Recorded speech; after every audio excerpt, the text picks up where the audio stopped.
Shalom, so I give all praise, honor, and glory to the Heavenly Father, Yahweh, by Hashem, Habashah, Wamalak, Yahushua. We are the real Hebrew Israelites come out here week in, week out, in season and out of season, to wake up the lost tribes of the Church of Israel, which are you so-called Negro, Latinos, and Native American Indians, from Negro and Indian descent, and to prophesy the downfall of Babylon the Great, which is America according to the Bible. You understand? Because it's going fall with war. Give me Jeremiah 28. Right, America's going to be built up, was built by making the slaves and violence and blood. All violence, man. Look at Jeremiah chapter 28, verse 8. Bring it out. The prophets that have been before me and before thee of old. Right, so all the prophets, it's not a new thing. We're not out here doing something, new. We're not doing our own will. This is not a, 2020 thing, 2022. No, man, this is something that's been happening for thousands of years, Reed. Prophesied both against many countries and against great kingdoms. Right, so we prophesying against many countries and against great kingdoms. Both of them, man. We're not just prophesying against America. We're not just prophesying against Russia or China. We're prophesying against all these damn countries, man. Great kingdoms, small kingdoms, mountains, hills, it doesn't matter. They're getting prophesied against by the man of God, right, Reed? Of war. Of what? Of war. It's coming to America? Of war. Right, so war is coming to Babylon the Great, man. Not peace, not love, not safety, not sugar, spice, and everything nice, but war, Reed. And of evil. And of pestilence. Right, war, evil, and pestilence. That's what the Bible is prophesying of, man. That's what's coming to America. War, evil, and pestilence, man. War, evil, and pestilence is coming to America. War, evil, and pestilence is coming to the white man and his white woman. That's right. War, evil, and pestilence is coming to Cleveland, downtown, wherever suburb you're living in. Right, bring it up. This is the book of Ezekiel, chapter 7, verse 5. Bring it out. Thus saith the Lord God, and evil, and only evil, Some nice. only evil, Kindness. Only evil. Only evil, Reed. behold is come, and end is come, the end is come, and watching for you. Hey, and that's important because the end watches, man. The end is watching for you white women, man. That's right. Right? Violence and pestilence and war is watching, man. Give me Proverbs 13 and 20. Right? Because the end is coming and watching for thee, man. Right? Meaning it's plotting on you, man. Hey, it's seeking you out. You understand? It's on your heels. Proverbs 13 and 20. Book of Proverbs, chapter 13, verse 20. Bring it out. He that walketh with wise men shall be wise. Right, if you walk around wise, man, you're going to be wise. You're not going to hang around the elders, hang around mighty men, hang around prophets, and eventually some of that rub off on you, man. Eventually you'll be in them you'll be amongst the conversations, you'll be in the gates of the wise, the gates of the elders, and you'll, catch on, man. Right, Reed? All right, Right, Reed?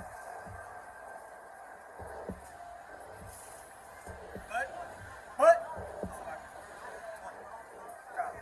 verse 20, he that walketh with wise men shall be wise, but a companion of fools shall be destroyed. Right, Reed? Evil pursuing sinners. What the Lord say?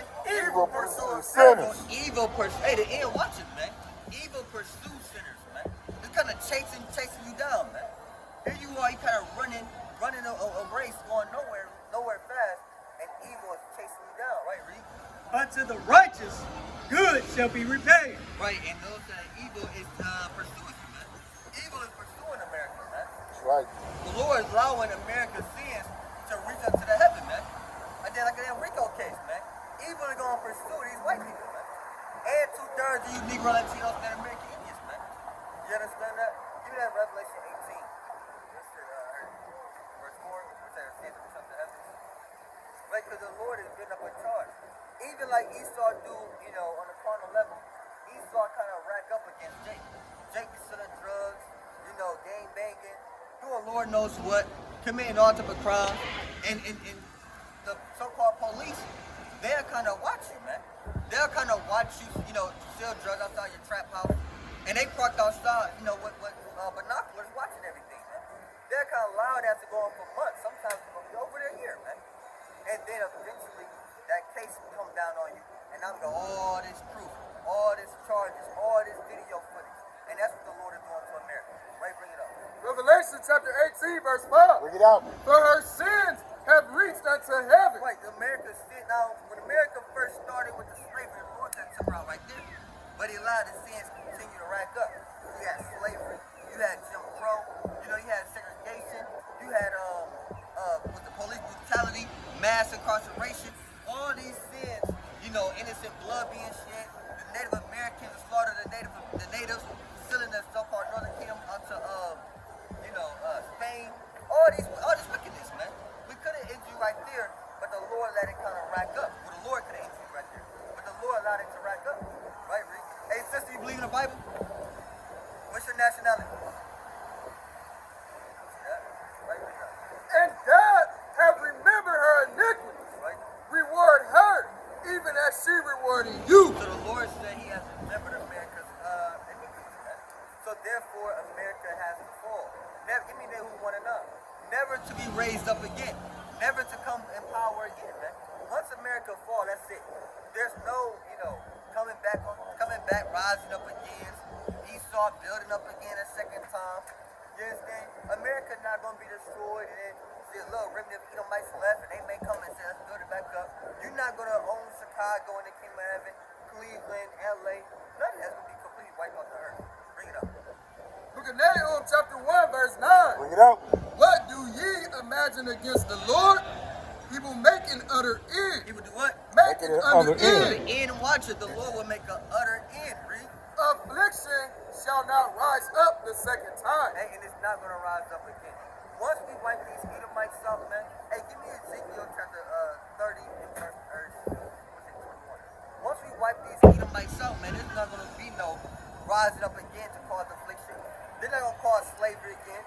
We're not going to go back into a damn jail cell, man. Right. Back into the plantations. Here we go picking cotton again. That's not going to happen, man.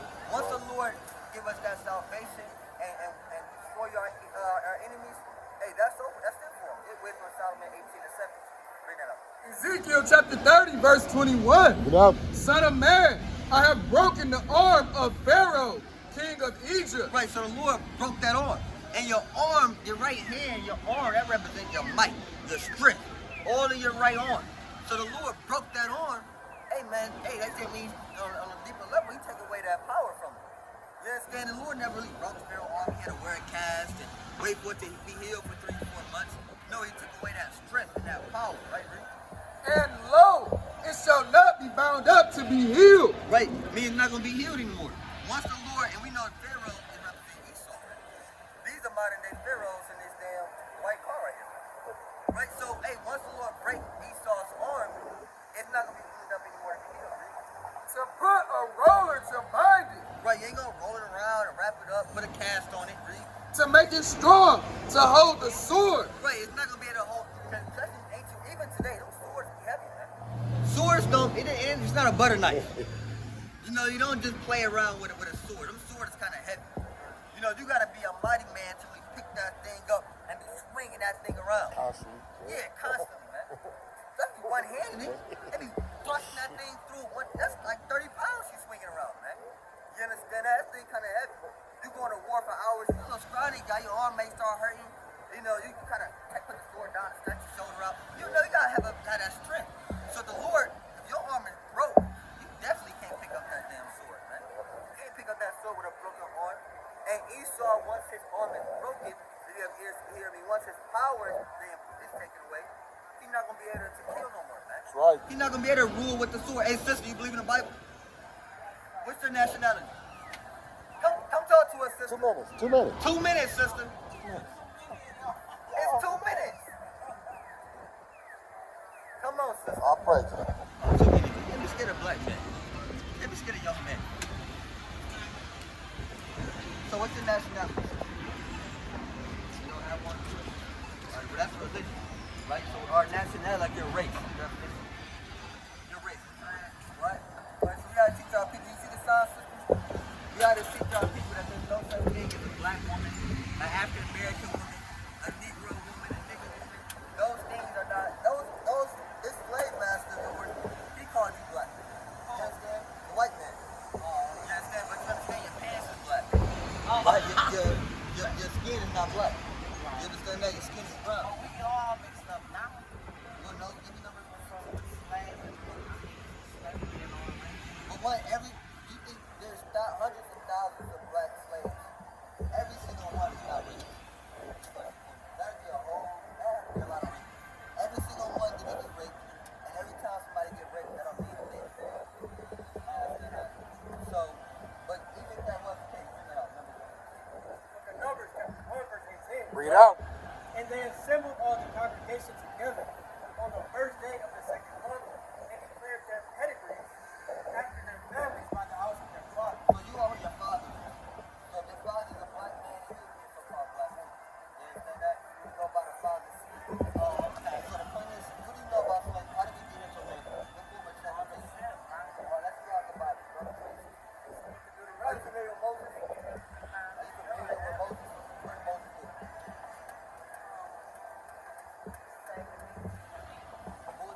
out. I am the Lord thy God, which have brought thee out of the land of Egypt, Out of that Egypt, which is what? out of the house of bondage, Egypt. out of the house of bondage. Egypt is known as bondage, slavery, chained up. You understand that? And the Lord shall bring thee into Egypt again It's slavery again. with ships. What? With The ships. Bible said that the Israelites, Moses was an Israelite. The Bible said the Israelites were going to slavery on ships. So who is the Bible talking about? I don't know. No, the Bible said the Israelites. The Bible said the Israelites were going to slavery on ships, and we as black, so-called black people, we went to slavery on ships. So that was the Israelites.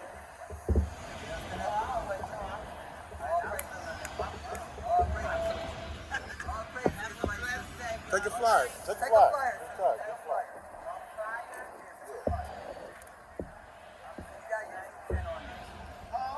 And sister, one more question. Who is this?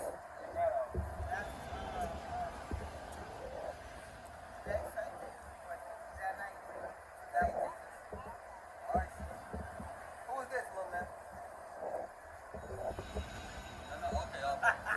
Okay, Jesus is so-called black. Look like your dad or something. That's right. In the desert, somebody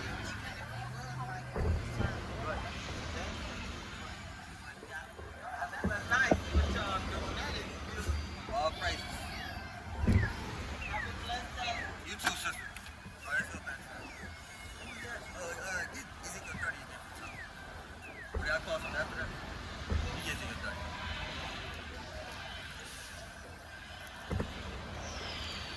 Ezekiel chapter 30, verse 22. Bring it out. Oh, okay, I call him.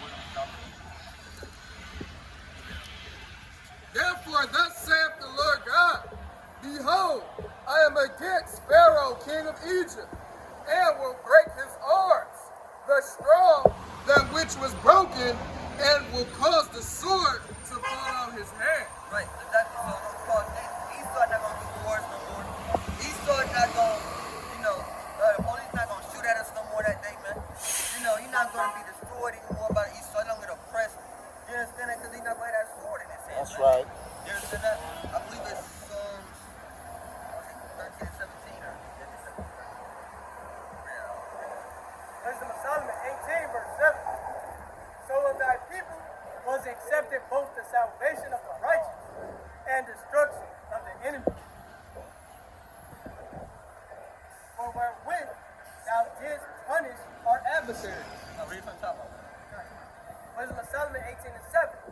So of thy people was accepted both salvation of the righteous and destruction of the enemy.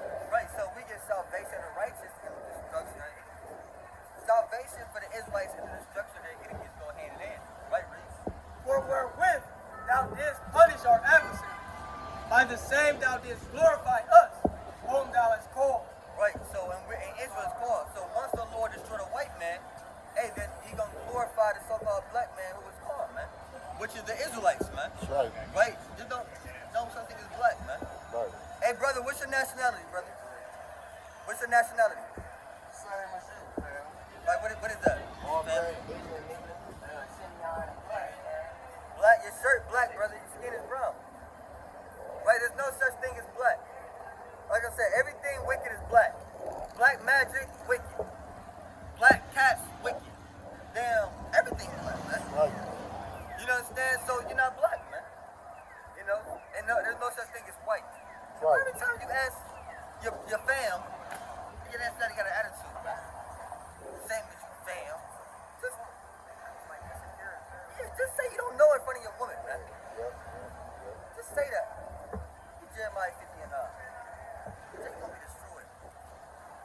Some of you Negroes gonna die with the so-called white man. That's Now, right. of course, they finished, but 2/3 of you gotta die too, man. You got Jeremiah 50 and 9. Book of Jeremiah chapter 50, verse 9. Bring it out. For lo, I will rise and cause to come up against Babylon, an assembly of great nations. Right, so the assembly of great nations are gonna rise and come up against Babylon. America got enemies, man. Even some of the people that's allies with America, like NATO and the EU, you understand, they're gonna rise up against Babylon. That's right. Russia's gonna rise up against America. China gonna rise up against America. Hey, even Elon, man. That's right. These East Indians that love to be naked in America and they want to be naked in their own home. That's right. They're gonna be against Babylon, against America too, man. That's right. Why y'all don't have jewels in your foreheads and dresses, man? They come to America, and America told them they can be naked, man. Yeah, they Americanized. They got to America, they want to be like the white woman, and they want to have their booty shorts on. Yeah. And their grandmothers wouldn't accept that. Right. Give me Revelation 17. Their grandmas won't approve of that. You know? Be an East Indian, man. That's right. Stop being like the white woman, man. That's right. Everybody want to be like the white man and the white woman. The white man has the whole world drunk. The Negro want to be like him. The Indian, and he's free. Elon is free. You understand? They're not like us. They're not the Israelites. They're not in the ghettos. Right. As you can see that America had destroyed the minds of all the people, man. Teach y'all. Like, bring it up. Revelation chapter 17, verse 2. Bring it out. With whom the kings of the earth have committed fornication, and the inhabitants of the earth have been made drunk. And the what? Inhabitants of the earth have been made drunk. All the inhabitants of the earth are drunk when Esau's wine, man. Esau put that feed that wine in everybody, man. Not just the Israelites, even these Edomites are drunk. These Edomites are drunk too, man. Starting with the chief Edomites, they have made even their own people drunk. Of course, the Israelites they're the most drunk. You understand? And they ain't Elam drunk, man. Right. You understand that, Reed? With the wine of her fornication. Right, with the wine of her fornication. Right, you have to read that. This is Habakkuk 2, verse 15.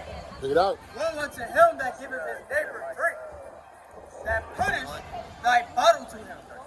Right, whoa. No, read up to the top. God. Woe unto him that giveth his neighbor drink. And woe mean destruction, man.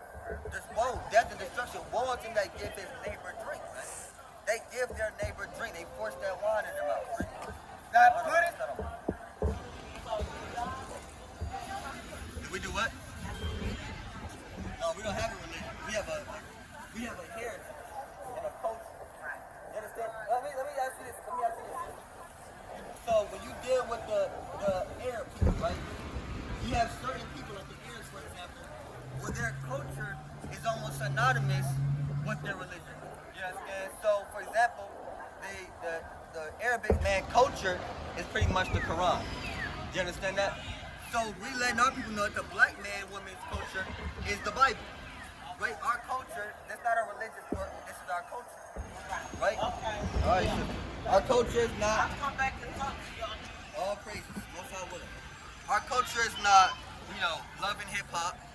Our culture is not black women throwing drinks on each other. Our culture is not sagging our pants. Our culture isn't damn Lil Durk and Gucci Mane songs. Twerking is not our culture.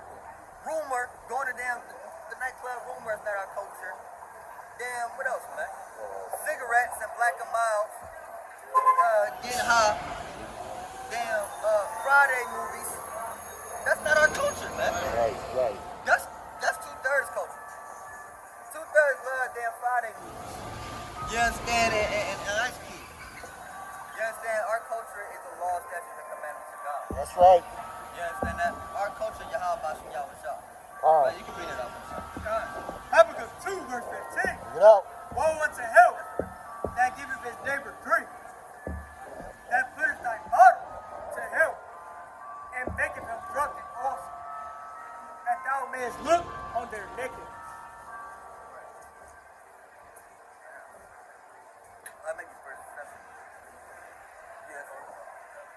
Right, so hey, they want to look upon her. I want to break that down. Read it one more time. God.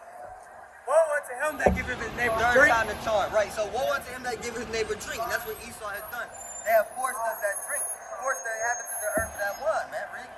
That putteth thy bottle to him, Right, and maketh him drunken also, right. that thou mayest look on their nakedness. Right, and like I always say, I'll break this down, man. That happened in these damn nightclubs, man. At their rumor, like I said, man.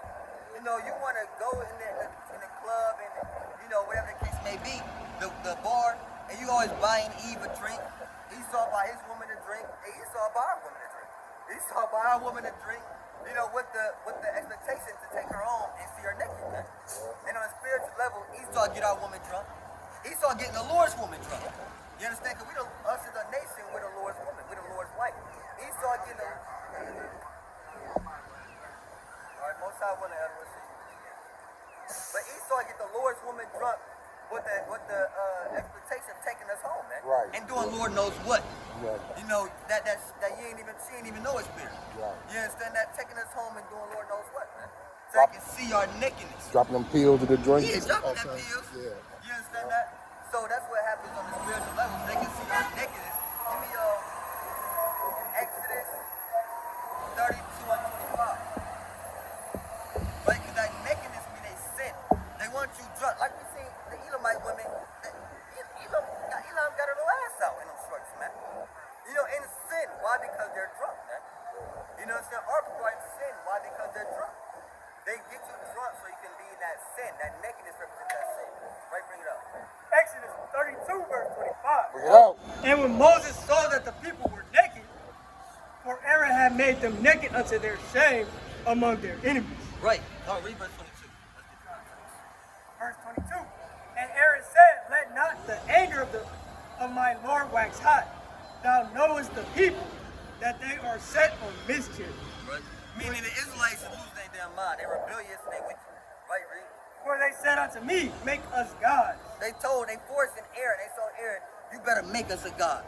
Make us a god. Now you probably serving the one true God, but they didn't put Aaron back against the wall and basically forced his hand to create a god for them. Right, which is a sin. Right, read. Which shall go before us. For as for this, Moses, the man that brought us up out of the land of Egypt, we wot not what has become of him. Right, we don't want to listen to him. We don't want to listen to Moses. We don't want to take heed to Moses. We can't have nobody tell us what to do. Nobody rule over us. We can't have no damn Moses not, a damn high rank. We're not listening to no man that's like us. Right, Reed? And when Moses, verse 24, and I said unto them, whosoever have any gold, let them break it off. Right, so Aaron, kind of went off. So they kind of forced Aaron to, hey, make us a god. And Aaron said, all right, if you got gold, put it in the pot. Right, Reed? So they gave it me. Then I cast it into the fire, and there came out this calf. Right, so they made a false god, Reed? And when Moses saw that the people were naked, Right, so now Moses seeing the people in sin. Nakedness means sin. When Moses seeing the people are naked, Reed? for Aaron had made them naked unto their Right, shame. Aaron made them naked by worshiping false gods. Get 2 Chronicles 28 and 19. So we show you, like the brother previously brought out in Habakkuk, that Esau will force that wine onto the people, which is philosophies, and cause them to be drunk so they can see their nakedness and see their shame. Basically, can see them in sin, man. You understand? Esau put that wine on us, and now we worship the so-called white man. Not these brothers, but our people, the world, really. You understand? They worship the so-called white man, which is a sin. They celebrate because of that wine. They celebrate Christmas, which is a sin. They celebrate damn Easter, which is a sin, man. You understand? They do all of these things which is sinful because they're drunk. They're not in the right mindset. Wait, bring it up. 2 Chronicles 28 and 19. For the Lord brought Judah low because of Ahaz, king of Israel. For he made Judah naked and transgressed sore against the Lord. And did what? And transgressed sore against the Lord. So he was naked because he transgressed sore against the Lord. Right? Get Jeremiah 13 and 22. How you doing, brother? You got a question, brother? Like, what's your nationality? Yeah, it's a nice shirt. What that shirt say? Moses, Muhammad, Mansa, and Muhammad. And then you. Right? Well, too much black, too much love, we go for it. But the problem is, brother, conscious, contagious, and potent. Okay, brother, but Muhammad wasn't a black man. No, he wasn't. He was an Arab. He's Arab. Arrows. No, they're not.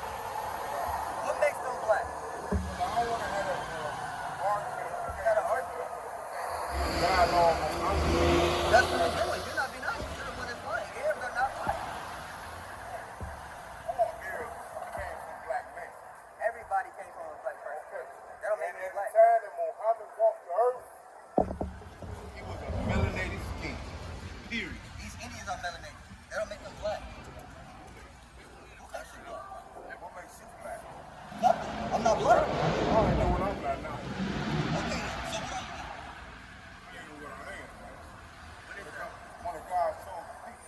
Is everybody? I am whoever I tell myself I am. Is No Muhammad one one of God's tells me people? who I am but That's me. fine. That's fine. And We're not talking about you. But you We're talking asked me a about question, Muhammad. right? No. Did you just say what makes me black? Yes or no? Yeah. All right, then. So I'm telling you. You said, I What? said, no, I said, what makes you black? Right. And you said, I can tell myself. And I said, no, you didn't answer that. You asked me what makes me black. And I said, nothing makes me black because I'm not black. Okay, then. What did I say after that? Then you went on this whole rant about No. I ain't going to rant about that. I said I'm not black now, brother. So I'm not lying. Okay, and I asked you, Okay. right? This is what I told you. One of God's chosen people. Is Muhammad one of God's chosen people? All of them.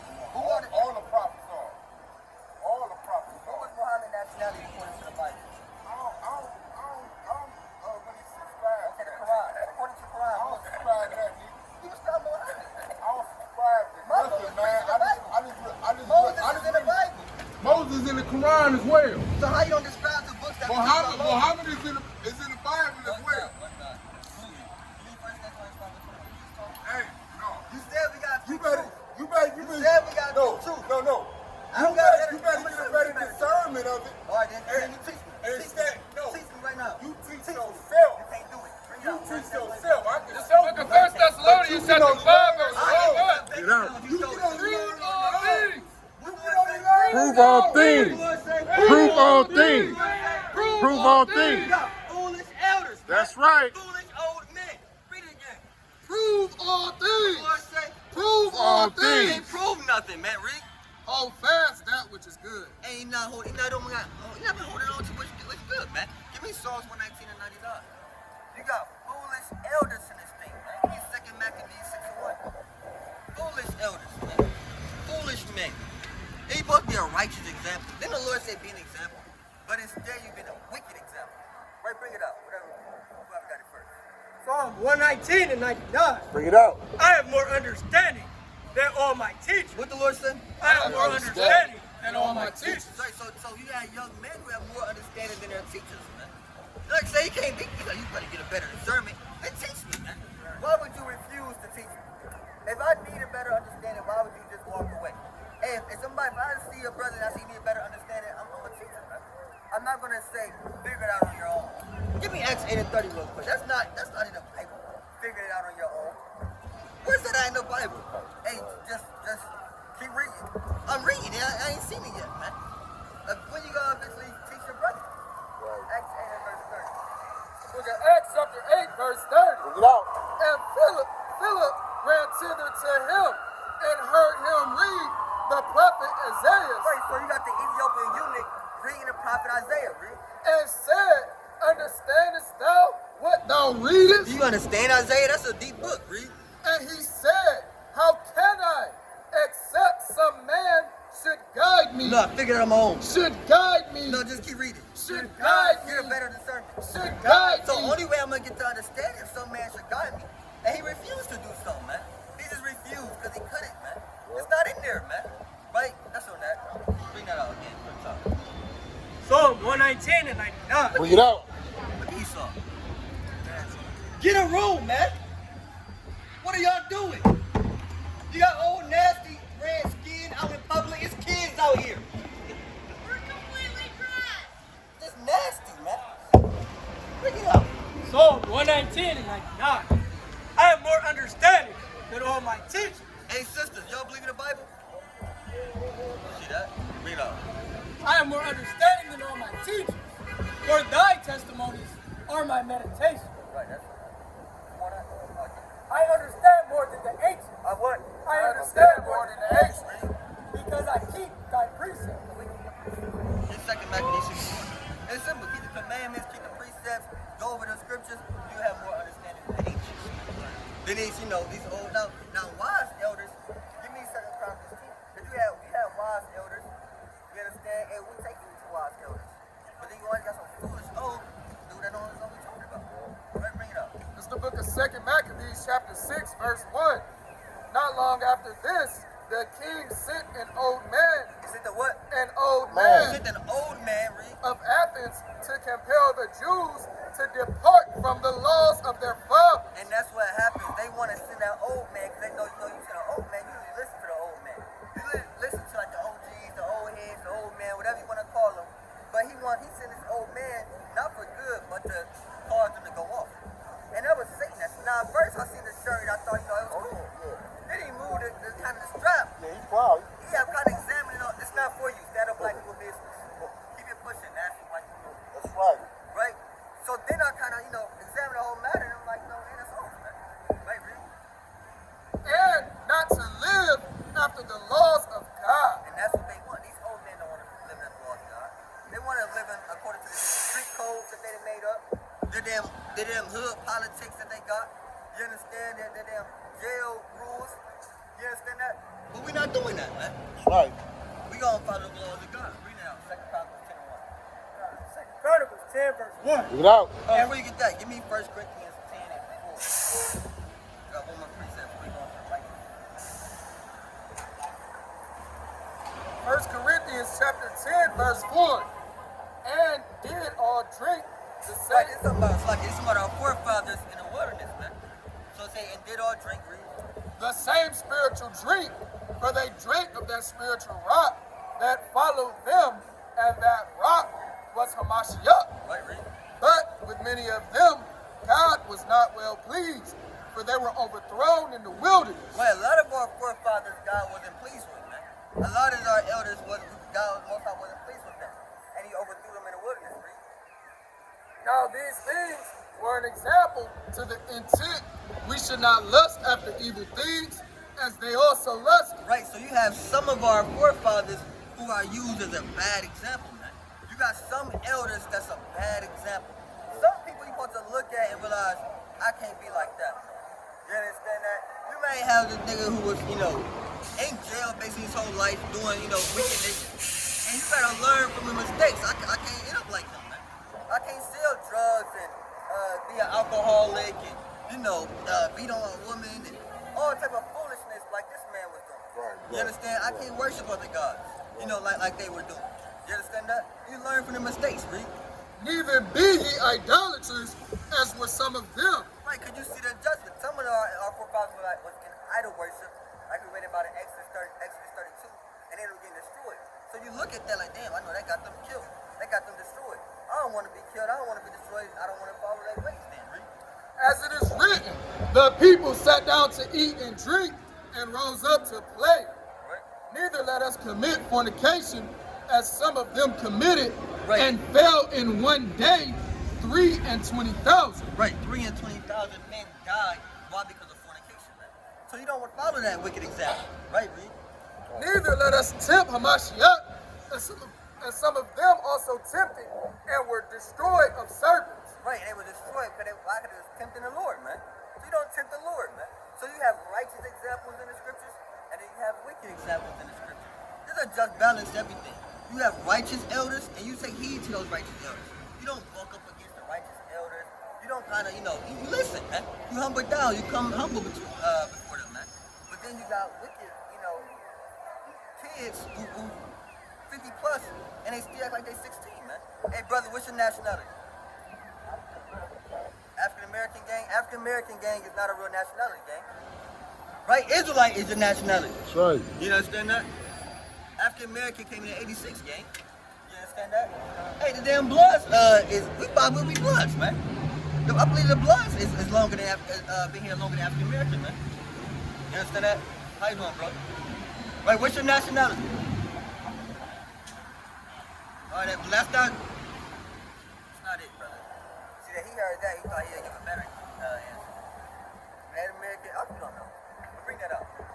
2 Chronicles 10, verse 1. And Rehoboam went to Shechem, for to Shechem were all Israel come to make him king. And it came to pass, when Jeroboam the son of Nebat, who was in Egypt, whither he had fled from the presence. See that? The Lord wanted you to walk right over here and hear the words of God, brother. 2 minutes. The Lord wanted you to hear the words of the Lord. 2 minutes, brother. All right, brother. Take a flyer, brother. Take a flyer, brother. All praise. See that? See that, brother? We the Israelites, brother. check out that YouTube channel. All right, you trying to hear it, brother? You trying to hear the word? Brother said no. Second Chronicles 10 verse 1. And Rehoboam went to Shechem, for the Shechem where all Israel come to make him king. And it came to pass when Jeroboam the son of Nebat. Hey, brother, come hear the words of the Lord. Come talk to us, brother. What's your nationality? What's your nationality? Come talk to us, brother. Brother, 2 minutes, brother. That's it, 2 minutes. 2 minutes, brother. Learn something. 2 minutes. You gonna learn 2 something. minutes. You gonna learn something in 2 minutes. Okay. I ain't never got fired for being 2 minutes late. Never got in trouble for being 2 minutes late. 2 minutes is more than all we need, brother. So you said what? What you said what? That missile? Yeah, because Babylon, America gonna be destroyed by nuclear fire according to the Bible. That's right. That's what that's about. Like you read Jeremiah 29. But the thing is, brother, before we touch on that, we want to deal with you. You understand that? We want to know what's your nationality. American black. To let you know that American blacks are really Israelites to the tribe of Judah. Right? There's no, your skin is brown, your hoodie is black. You understand that? Just like these people, they're not really white.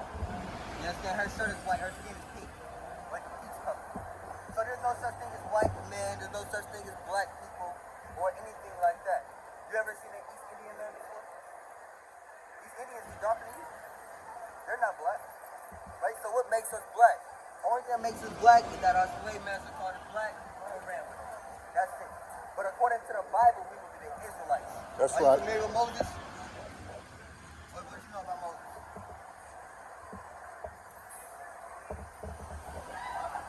Yeah, he a prophet, right? Moses was a prophet. He said, let my people go. He split the Red Sea. He split the Red Sea. He split that Red Sea so he could free his people out of slavery. They were slaves in ancient Egypt. You understand that? So he split the Red Sea so they can stick through the middle. They can be free from slavery. You understand that, brother? You follow me? All right, after that, he told them this. Deuteronomy chapter 28, verse 15. Get out. But it shall come to pass, This is Moses speaking. Like I said, the prophet. So he said it shall come to pass. It's not happening in the future. Read. if thou wilt not hearken unto the voice of the Lord thy God, So Moses is telling the Israelites if they don't hearken to God, read. to observe, to do all his commandments and his statutes, which I command thee this day, So if the Israelites don't listen to God and keep God's commandments, what's going to happen? that all these curses shall come upon thee and overtake thee. So all these curses from bad things are going to happen to the Israelites if they disobey God. You understand that? If you go against God, he punishes like a father. You understand that? All right, so read verse 46. Verse 46, and they shall be upon thee for a sign. These curses are going to be upon us for a sign. You understand that, brother? So if a brother, if a man, like you see this guy here, socks, he got the check on his socks. What type of socks are those? He got a check on them. Nike. We know though that Nike based off the sign. That logo helps us identify the sock. Your N helps us identify your shoes, so we know those are New Balance. You understand that? These curses are going to be for a sign, so we know who the Israelites are today. Let's say we don't know. Let's say this white guy, he said, look, they the Israelites. A Chinese man comes and say, he the Israelite. The black man, you come up and say that, look, I'm an Israelite. We don't know. All we got to do is look at the curses as a sign. And whoever fits the curses, that's who the Israelites are. That's right. You follow me so far? Let's get to it. Verse There's a 16. lot of curses, but we're not going to read them all. Let's get 3 of them. And you tell me, who you think is verse 16. Cursed shalt thou be in the city. The Lord said, Cursed shalt thou be in the city. the first curse is that they'll be cursed in the city. The Israelites are a nation. What nation of people is cursed in every city in the world? I'm talking about as a majority. Not one black person, not Jay-Z who lives in a great neighborhood. Not the poor white guy who lives in a ghetto. But as a majority, what people are cursed in the city? You said what? Our people. We're the people, who live in the ghettos, the slums, the hoods. We got high crime rates, violence, damn bad streets, bad school system. We are cursed in the city. This guy right here at the Indians jersey, he's not cursing the city. He has a complete different experience of Cleveland than you do. They don't live cursing the city. They living good in the city. You read it. And cursed shall thou be in the field. And what?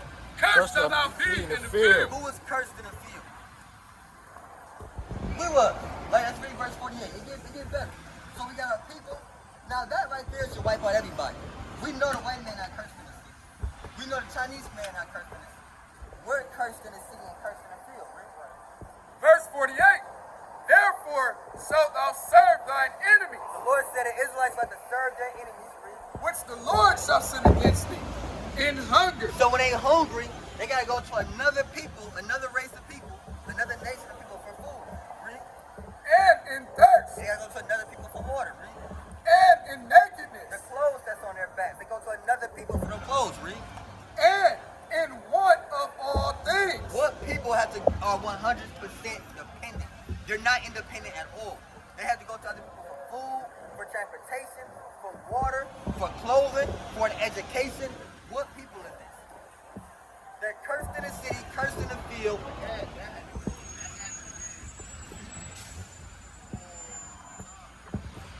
When did it start? You said what?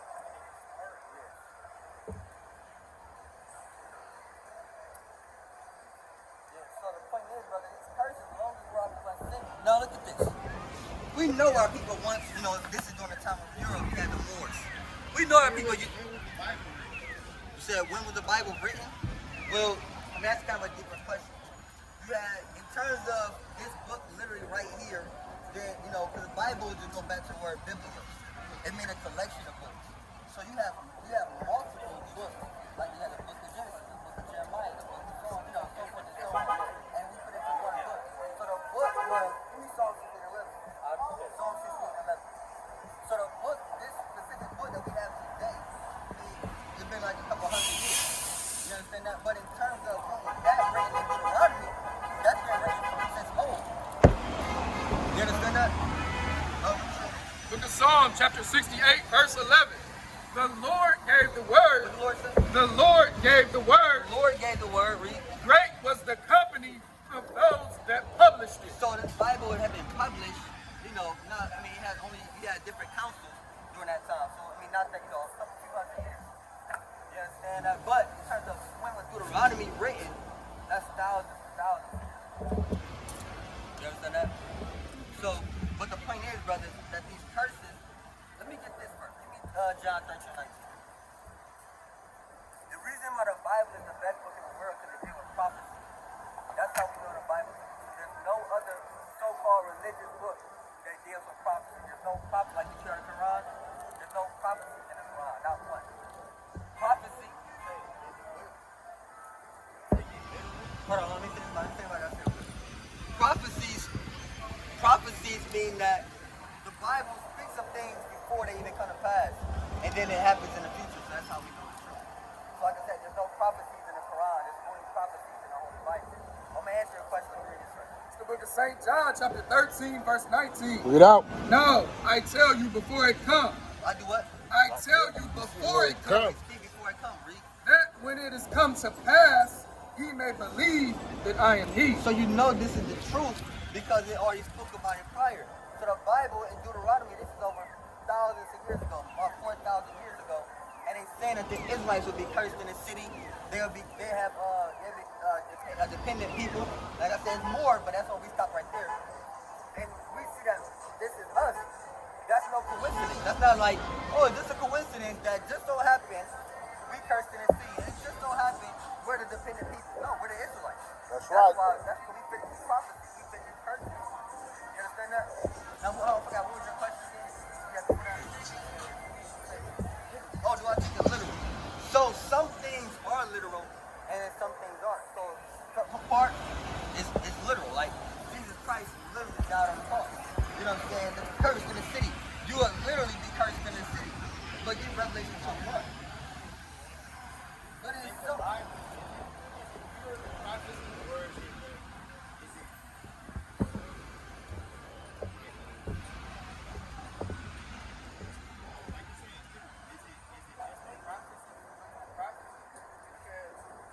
the literal deal with prophecy? Look. I'm gonna show you actually. Hold on, I'm gonna show you this, brother. Revelation chapter 12, verse 1. Bring it out. And there appeared a great wonder in heaven, a woman clothed with the sun and the moon under her feet, Is it literally gonna be a woman that's clothed with the sun and the moon under her feet? Right here, man. and upon her head a crown of 12 stars. Is it literally a woman that's clothed? Like you clothed with that hoodie? She's clothed with the sun. The moon. She's standing on the moon, and she got 12 stars. That's not literal. So some things are literal, and then some things aren't. And you have to break it down in the scriptures. You understand? So some things are literal, some things aren't literal. Some things are prophecy, some things is history, and it happened in the past. It's already, it's not, we're not, you know, it don't concern us. Well, you know, it still concern us, but it's not, you know, it happened in the past. And then some stuff is just wisdom, some things are knowledge. There's a lot of different stuff. Right here. This is Hosea chapter 12, verse 10. Bring it out. I have also spoken by the prophets, and I have multiplied visions, and used similitudes So some things are similar to, read. by the ministry of the prophets. So you got similar to, so you got a lot of different things in the Bible. But Deuteronomy 28, this is a prophecy that we're fulfilling as a people, and this is literal. You literally are cursed in this city. Literally cursed in our field. Literally dependent on other people. The same white man that shoots you down in the streets, that killed Tamir Rice, killed Trayvon Martin, killed Sandra Bland, shot 60 times, shot a man 60 times in Akron, Ohio. We literally depend on for him for jobs, for food, for clothing, for transportation, for entertainment. We're literally dependent. Like read verse 42 up. Therefore shalt thou serve thine enemies, which the Lord shall send against thee, in hunger, and in thirst, and in nakedness, and in want of all things. Read. And he shall put a yoke of iron, He said what? put a yoke of iron Read. upon thy neck. That literally happened where the Bible said there's a people who are cursed in the city, they're dependent on their enemies, and they have yokes of iron upon their necks, and they're cursed in the city. This is literally that literally happened to us. It's literally happening to this day. This is literal. Yes, so that verse 68. One more church. Verse 68. And the Lord shall bring thee into Egypt again. It says the Lord shall bring thee into Egypt again. Now, Egypt is not literal. This Egypt right here is not literal. Egypt means slavery, bondage, captivity. You understand that? Remember, we talked about Moses, how he freed his people with that Red Sea to free his people out of slavery. They were slaves in Egypt. You understand that? Did Moses ever do that a second time? He had to split the Red Sea twice. Moses had to let me get up and go split that Red Sea again. Did that ever happen? No, never happened. Never happened. So when he said he put him into Egypt again, he gonna put him into slavery again. He's gonna show you that. Bring it up. Exodus 20 and 2. I am the Lord thy God, which have brought thee out of the land of Egypt, Out of the land of Egypt, read. out of the house of bondage. Was Egypt? Out of the house of bondage. Egypt is known as the house of bondage, slavery, captivity. So the Lord said gonna bring us into Egypt again. He's gonna bring us into what again? Hold on, bro. Answer my question first. When the Lord said gonna bring us into Egypt again, he's gonna bring us into what again? Bring us into slavery. Right, slavery. Now, how did black people go into slavery? What form of transportation? Like you walked in, you got a bike, you carpool, hop in the Tesla and drove there without gas. How did we get it? Right, one more. Oh shit, that's what I got the bike. And the Lord shall bring thee into Egypt again Slavery again with what? with ships. With what? With ships. With ships, read. By the way whereof I spake unto thee, thou shalt see it no more again. Read. And there ye shall be sold. You should be what? Ye shall be sold. sold. Who went to slavery on ships and was sold? To be sold. Who that happened to, brother? Happened to us, the Negroes. Who we sold to? Who we sold to, brother? Yokes of iron around our necks, cursed in the city, cursed in... Hold on, brother, who we sold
saying that there wasn't so-called black people already here.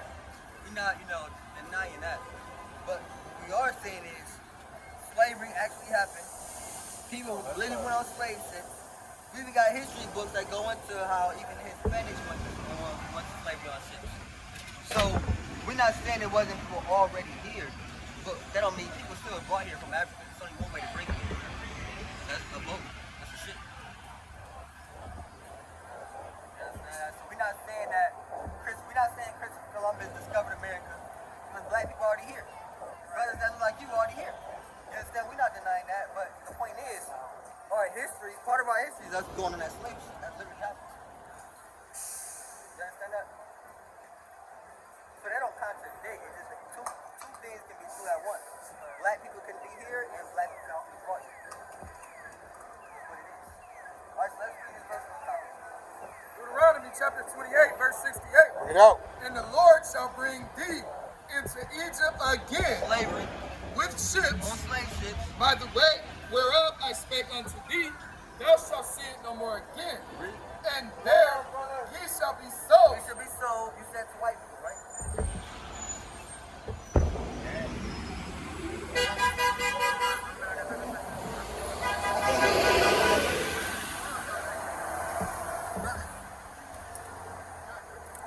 This is a white man holding a black man. He's trying to cut off, but a white man holding a black. This white man. This is a slave. This is a white boy. These are white kids, some white families being lynched. Who are we sold to if the white people enslaved us? It's alternate history. It was more people who was doing it quick.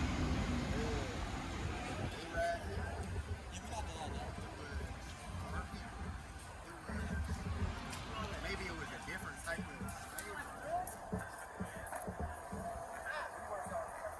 Yeah, but let me tell you this, brother. You got different slave. You got many slave trades. The Arabs didn't sell us in the transatlantic slave trade. That was up to the Arab slave trade. That happened before that. Yeah, that in the Bible. Yeah. Well, this is the Arab so this is slavery. That's just the Bible. But what I'm saying is, we talking about a general. Deuteronomy 28 is just a curse that happened when you sin. It's not talking about specific slave trades in general. However, what I'm saying is that white people sold us as a whole, most part. This is who we know that sold us. Arabs sold us. Give me First Maccabees 2 and 10. All people had us in slavery. All nations. There's no people that never had us in slavery at one point. Give me First Maccabees 2 and 10. Have a great day. First Maccabees 2, verse 10. What nation have not had a part in her kingdom? What the Lord said? What nation have not had a part in her kingdom? And that's a rhetorical question. Who haven't had a part in enslaving us, read? And gotten of her spoil. And gotten up our spoils. Right? Everybody partook. It wasn't just the white man. This is just enemy number one. That's right. You understand? The goose right there, glass is the enemy number one. But they all are enemies. You understand that? So the point is, white, we got precept. This is Joel chapter 3 and verse 3. And they have cast lots for my people. Casting lots is when you sell someone. That's casting a lot. They have cast lots for my people, read. And have given a boy for a harlot. Got boys for a harlot. They still in a boy, read. And sold a girl for wine. They sell girls for wine, read. That they might drink. Yea, and what have ye to do with me, O Tyre and Zidon? Right? And all the coast of Palestine? Palestine, read. Will ye render me a recompense? And if ye recompense me, swiftly and speedily will I return your recompense upon your own head. Right, so Lord basically I'm gonna pay you back. You understand that? For what you did to your people. Right? Let's go back to John 3:16. Try to finish this off. So white people, read the part where it said to be sold. There ye shall see it no more again, and there ye shall be sold unto your enemies. Unto our enemies. That'll make the white man our enemy. So the Lord is painting a picture through these curses that there's a people who are cursed in the field. They got yokes of iron upon their necks. They're dependent for food, they're dependent on all things, and they went to slavery on ships and were sold to their enemies. That's so-called black history in the Bible. Why? Because we the people of the Bible. We're the chosen people of God. We're the kings and the priests on the earth. We're royalty on the earth. but we have failed to this lowest state and being punished due to our disobedience. That's right. You understand that, brother? You understand what I'm saying to you? I'm letting you know that our people keep drawing me 76. Our people are royalty on the earth. We're better than the white man. We're better than the Arabs, better than the Koreans, better than the Chinese. We're the greatest people on the earth, and we have failed to this lowest state due to our disobedience. So now this is why these things had happened unto us.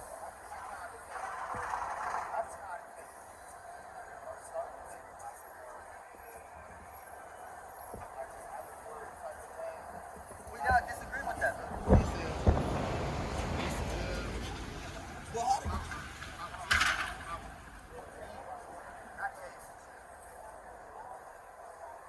Well, first and foremost, the Bible is about the Most High God and only begotten Son and the Israelites. It's not about us specifically. It's about the Most High God, His Son, and His chosen people, which are the 12 tribes and the children of Israel.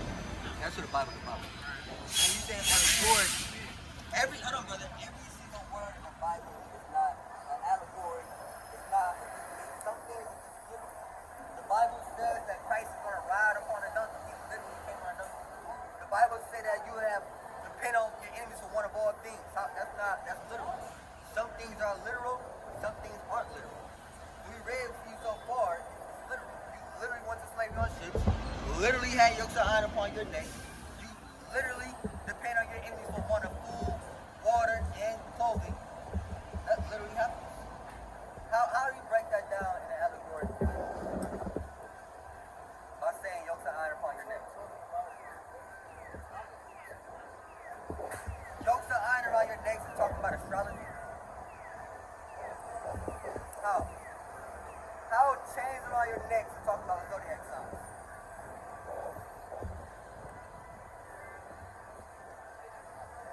You don't want to be a part of God's chosen people, brother.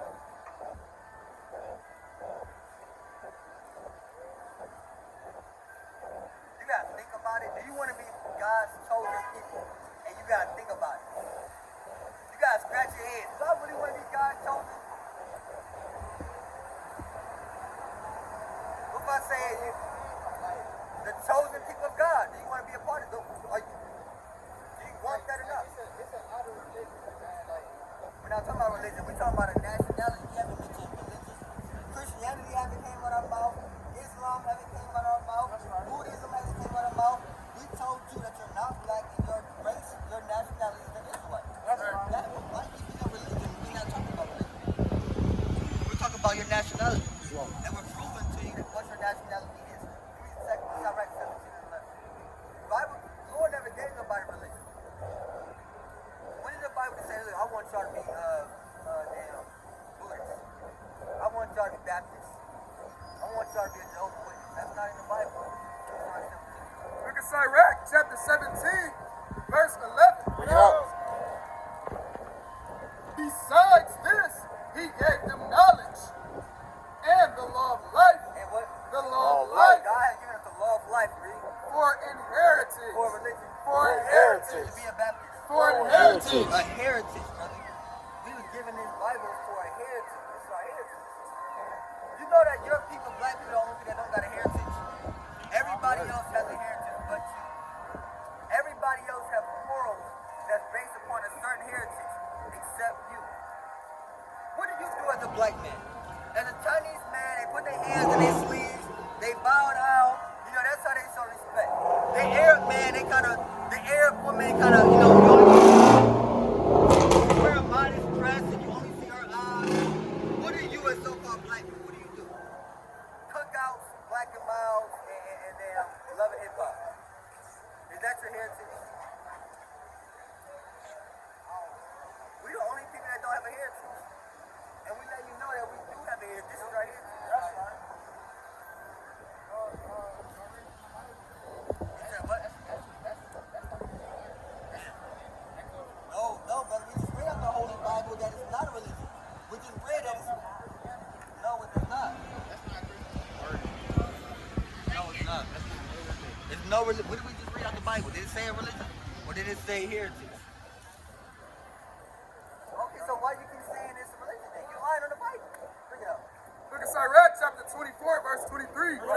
All these things or the book of the covenant of the Most High God, even the law, Even what? even the law, Which is what? which Moses commanded for inheritance. Moses gave it for Christianity. For inheritance. Heritage. For inheritance. Jehovah's Witness. For inheritance. How many verses we gotta read about inheritance, brother? Bring it up. Deuteronomy 33, verse 2. Bring it out. Give me Jeremiah. And he said, the Lord came from Sinai and rose up from Seir unto them, and rose up from Seir. He shined forth from the Mount Paran, and he came with 10,000 of saints from his right hand with a fiery law for them. And it's like, yea, he loved the people. All his saints are in thy land.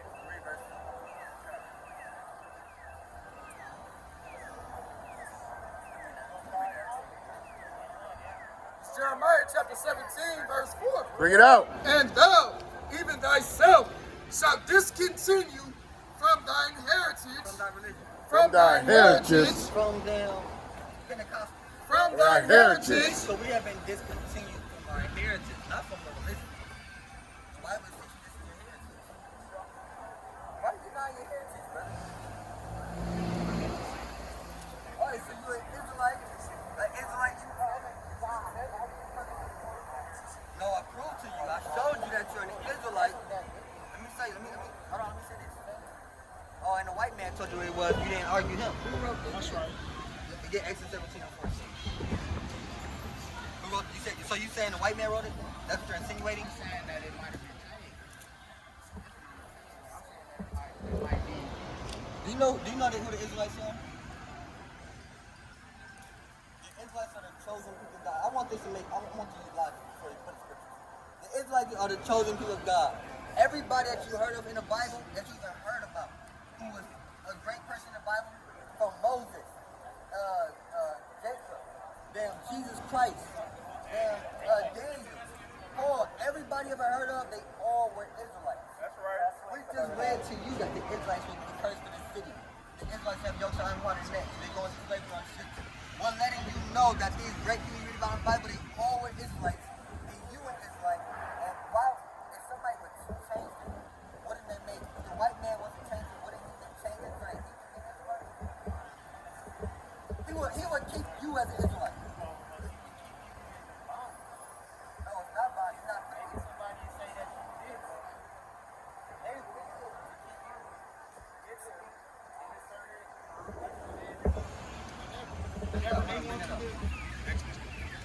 The book of Exodus, chapter 17, verse 14. Bring it out. And the Lord said unto Moses, write this for a memorial in a book.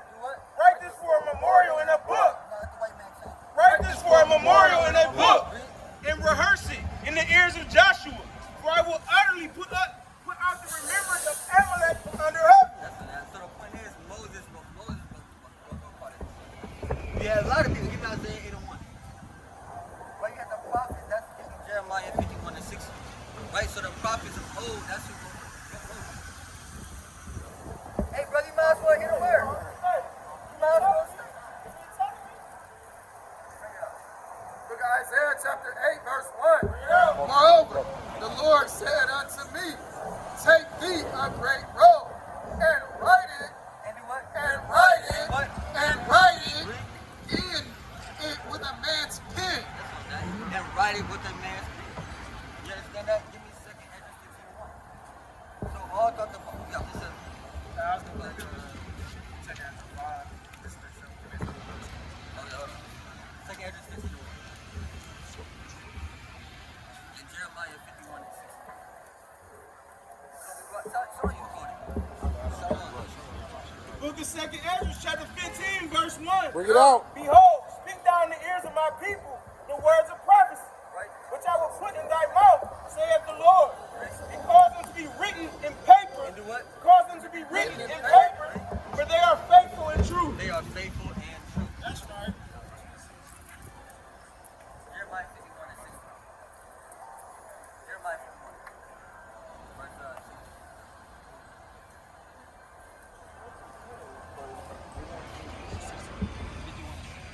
Look at Jeremiah chapter 51, verse 6. Bring it out. So Jeremiah wrote in a book, He did what? wrote In a book. What Jeremiah do? Wrote in a book. all the even all these words that are written against Babylon. Right, so the prophets, the men of old, they wrote this book. And like I said, biblios, the Bible goes back to the word biblios, which is a collection of books. So the words, man. So I had to like really know who he like Jeremiah is. I don't know Moses, like Babylon. I don't know what these. well, that's what we got to take it, brother. Give me 1 Corinthians 3.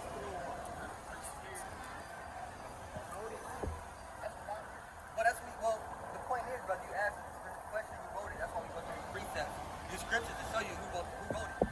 And then, before that, we try to teach you one thing at a time. Give me 1 Corinthians 3. 1 Corinthians chapter 3, verse 1. Bring it out. And thy brethren could not speak unto you as unto spiritual. So we can't speak certain deep things. You can talk about, things that's deeper meaning. You talking about Babylon. Paul is saying, telling the church of Corinth, he can't speak deep things unto them. Read. But as unto carnal, Right. even as unto babes in Christ. Because on a deep level, brother, you're a baby in this thing, right, Reed? I have fed you with milk. With what?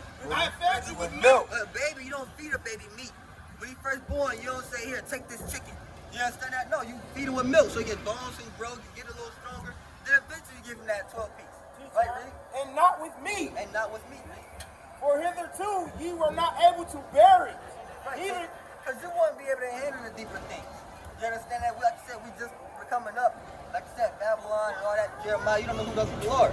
So right now, we try to teach you that you're an Israelite. That's why we went through the curses in Deuteronomy 28.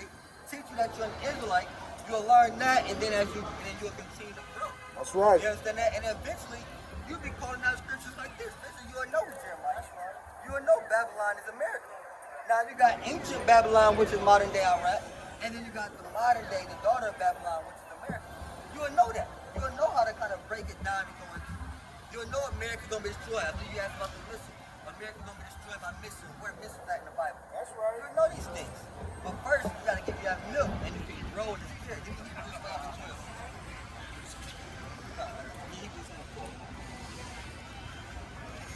So right now, brother, this is what we're doing right now. Bring it up. Book of Hebrews chapter 5, verse 12. Yeah. For the time ye ought to be teachers, ye have need that one teach you again, which be the first principles of the oracles of God, and are become such as have need of milk. Need what? Need of Milk. milk, You need milk, Reed. and not of strong meat. And not of strong meat. You understand? And this milk, this meat, wine, things like that, butter, they all represent different levels of wisdom. Wisdom not trying to explain it. So we're letting you know, brother, that, before we deal with that, you got at least, if you can't understand that you're an Israelite, then, we kind of can't really move forward. Because it may get deeper than that. You understand that? So the point is, he says the change, no white man, well, the white man painted this picture of Jesus Christ. He painted this. You understand that? But is that in the Bible? Can we read about this in the Bible? What do Jesus look like according to the Bible? Look like this?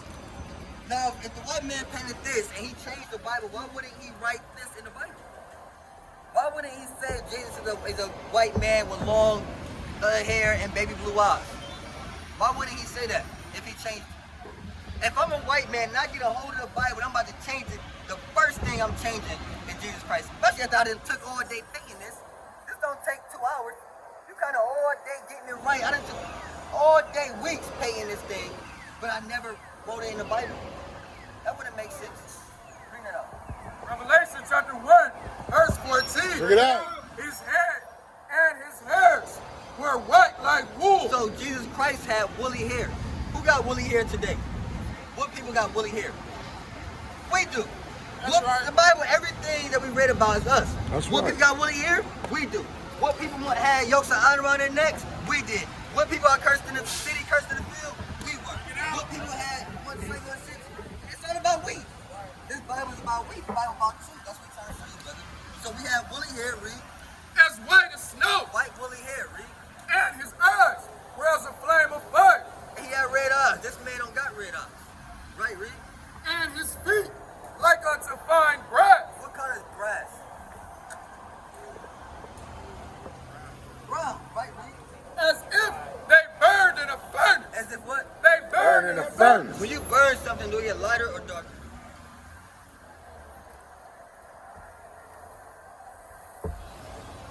Is this a dark-skinned man?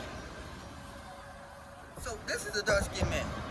Not that this is Jesus either, but he looked more so something like this. He looked like your father. He looked like the elder. Why does the white man change it? Why would he do this? This is the most important thing, is Jesus Christ.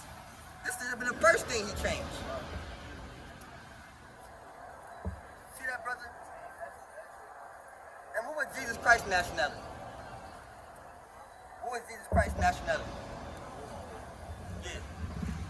He's a dark-skinned man with white woolly hair and red eyes. What was his nationality? What? What you say?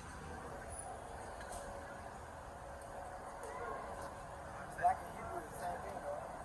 What you say, brother? Egyptian. What we gonna say? It's not Egyptian, not Arabic. Huh? We gonna find out. The book of Hebrews, chapter 7, and verse 14. Bring it out. For it is evident. It's what? For it is It's evident. evident. It is evident. It is evident Facts, read. that our Lord sprung out of Judah. Our Lord is an Israelite from the tribe of Judah. That's right. This dark-skinned Lord of ours with the white woolly hair is an Israelite from the tribe of Judah. That's the right. people that got yokes of iron around their necks were Israelites from the tribe of Judah. The people with the slavery on ship and sold to the enemies were Israelites from the tribe of Judah. You understand what I'm saying, to brother? The Bible all goes back to us. That's right. Jesus Christ is like us. If Jesus Christ like us, and he was an Israelite, then we must be Israelites. If Moses spoke about the curses and we fit the curses, we must be Israelites. You can't deny it, brother. Don't deny you being an Israelite. That's right. It is. You can't deny it. It's a fact. You an Israelite. That's right. You may have to, let this sink in. Hey, but you gotta bet yourself. Look, it is what it is. I'm not black. I'm damn sure not black. Right? What do black mean in the dictionary? Void of light, wicked, evil, sinister. That's black. A black magic, 7 years bad luck. I mean, a black cat, 7 years bad luck. Black magic is evil. You rob people, you wear all black. Right? Everything black is wicked. You understand that? And they want you to believe that you're a wicked black man. You understand? You're not African American.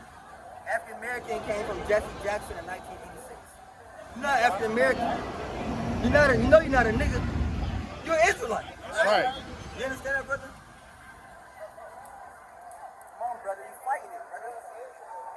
You're fighting the spirit, brother. Give me Daniel. Give me Daniel 10:5. You don't believe you got a culture, brother? You don't believe you got a background? You don't believe that? Okay, that's what we just see.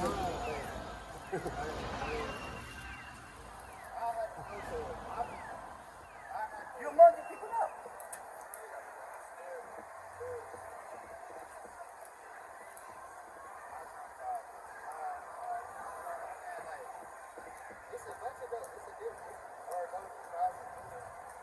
Well, these are the 12 tribes. Yeah, these are 12 tribes of Israel. Judah is one of those tribes.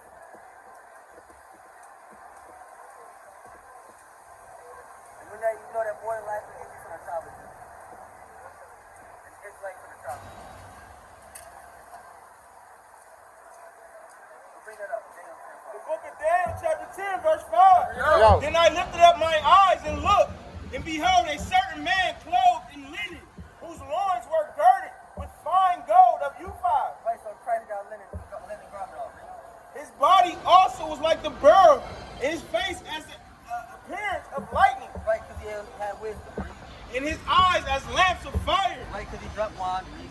and his arms and his feet His like what? his arms and his feet Arms and his feet, right? like in color to polished brass. So who arms and feet got is color of polished glass? We keep reading about dark skinned people in the Bible.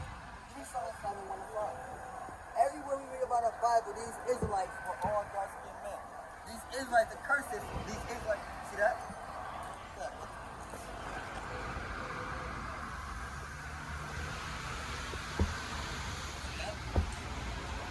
Come on, brother. Hey, bring it up. Look at Song of Solomon, chapter 1, verse 5. I am black. What Solomon say? I am black. Now, this is King Solomon, a rich man, the wisest man that ever walked the earth, the richest man that ever lived. He says, I am black, read.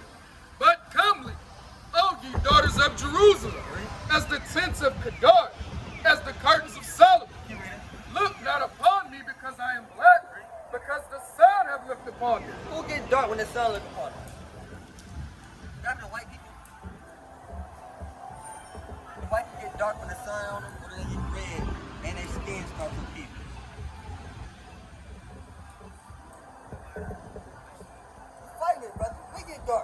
that sun too long, you're gonna get a little dark. You understand that? They wear sun, they in the sun, they not dark. They got sunscreen on, you know, they gonna get skin cancer. Not these people. You see the dark skinned white man? A dark skinned so-called white guy. They get redder. Right. They get more and more red. You never seen them in the sauna? They be bright red.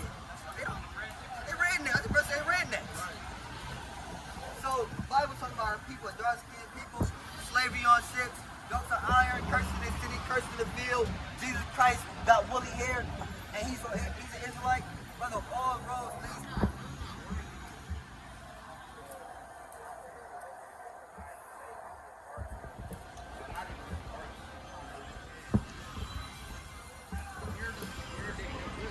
It's a bunch of like where did this book? It's a book that's telling people about their heritage. Yeah, about So your it's heritage. like about our heritage. So it's like we going based off of that. So it's like everything in there is gonna kind of justify everything. Like it's gonna make it. You know what I'm saying? Like What do you mean on justify? like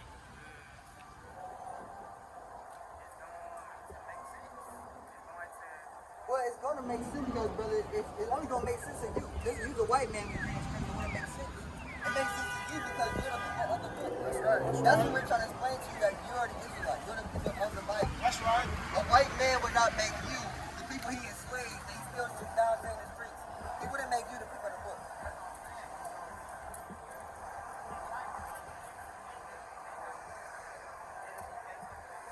Yeah, but the Chinese people have a whole Bible. They're not the Chinese are the Moabites. They don't have, they have their own culture. Their culture is not based on the Bible because the Bible is not about the Chinese man. That's what Chinese man is. We tell them that this Bible is fitting you. The Chinese man book Bible for him, but he book not the Bible. Your book is the Bible. That's right. And it's not a religious book. It's a Bible about the Most High God, His Son, and His people. That's right. That thing is, prophecy and things like that. You understand that, brother?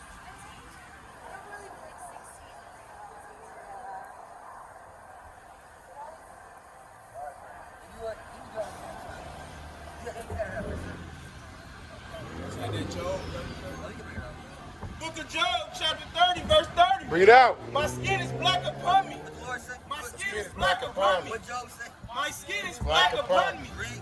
And my bones are burned with heat. Right, so hey, say skin is black, right? Right, you can read out that drop. Deuteronomy chapter 10, verse 12. Bring it out. And now Israel. No. Now Israel. Yes, you, brother. You're in Israel. Now, yes, you too, brother. You're an Israelite. Read. What doeth the Lord thy God require of thee? And God has requirements for us. When you fill out a job application for the so-called white man, he has requirements. He may require you to pass a drug test. He may require you to work 10 hours, 12 hours, 14-hour shifts. He may require you to stand upon your feet, require you to sell something. If you don't meet these requirements, you can't get the job. If you don't meet God's requirements as an Israelite, you cannot get the kingdom of heaven. You understand that? So we want to read these requirements for you, brothers, so you can strive to meet these requirements as Israelite men, so you can get the kingdom of heaven. That's right. Because the kingdom of heaven is only for the Israelites. Let's get that. That's right. Let's keep talking about it. Micah 4, up in this verse 5.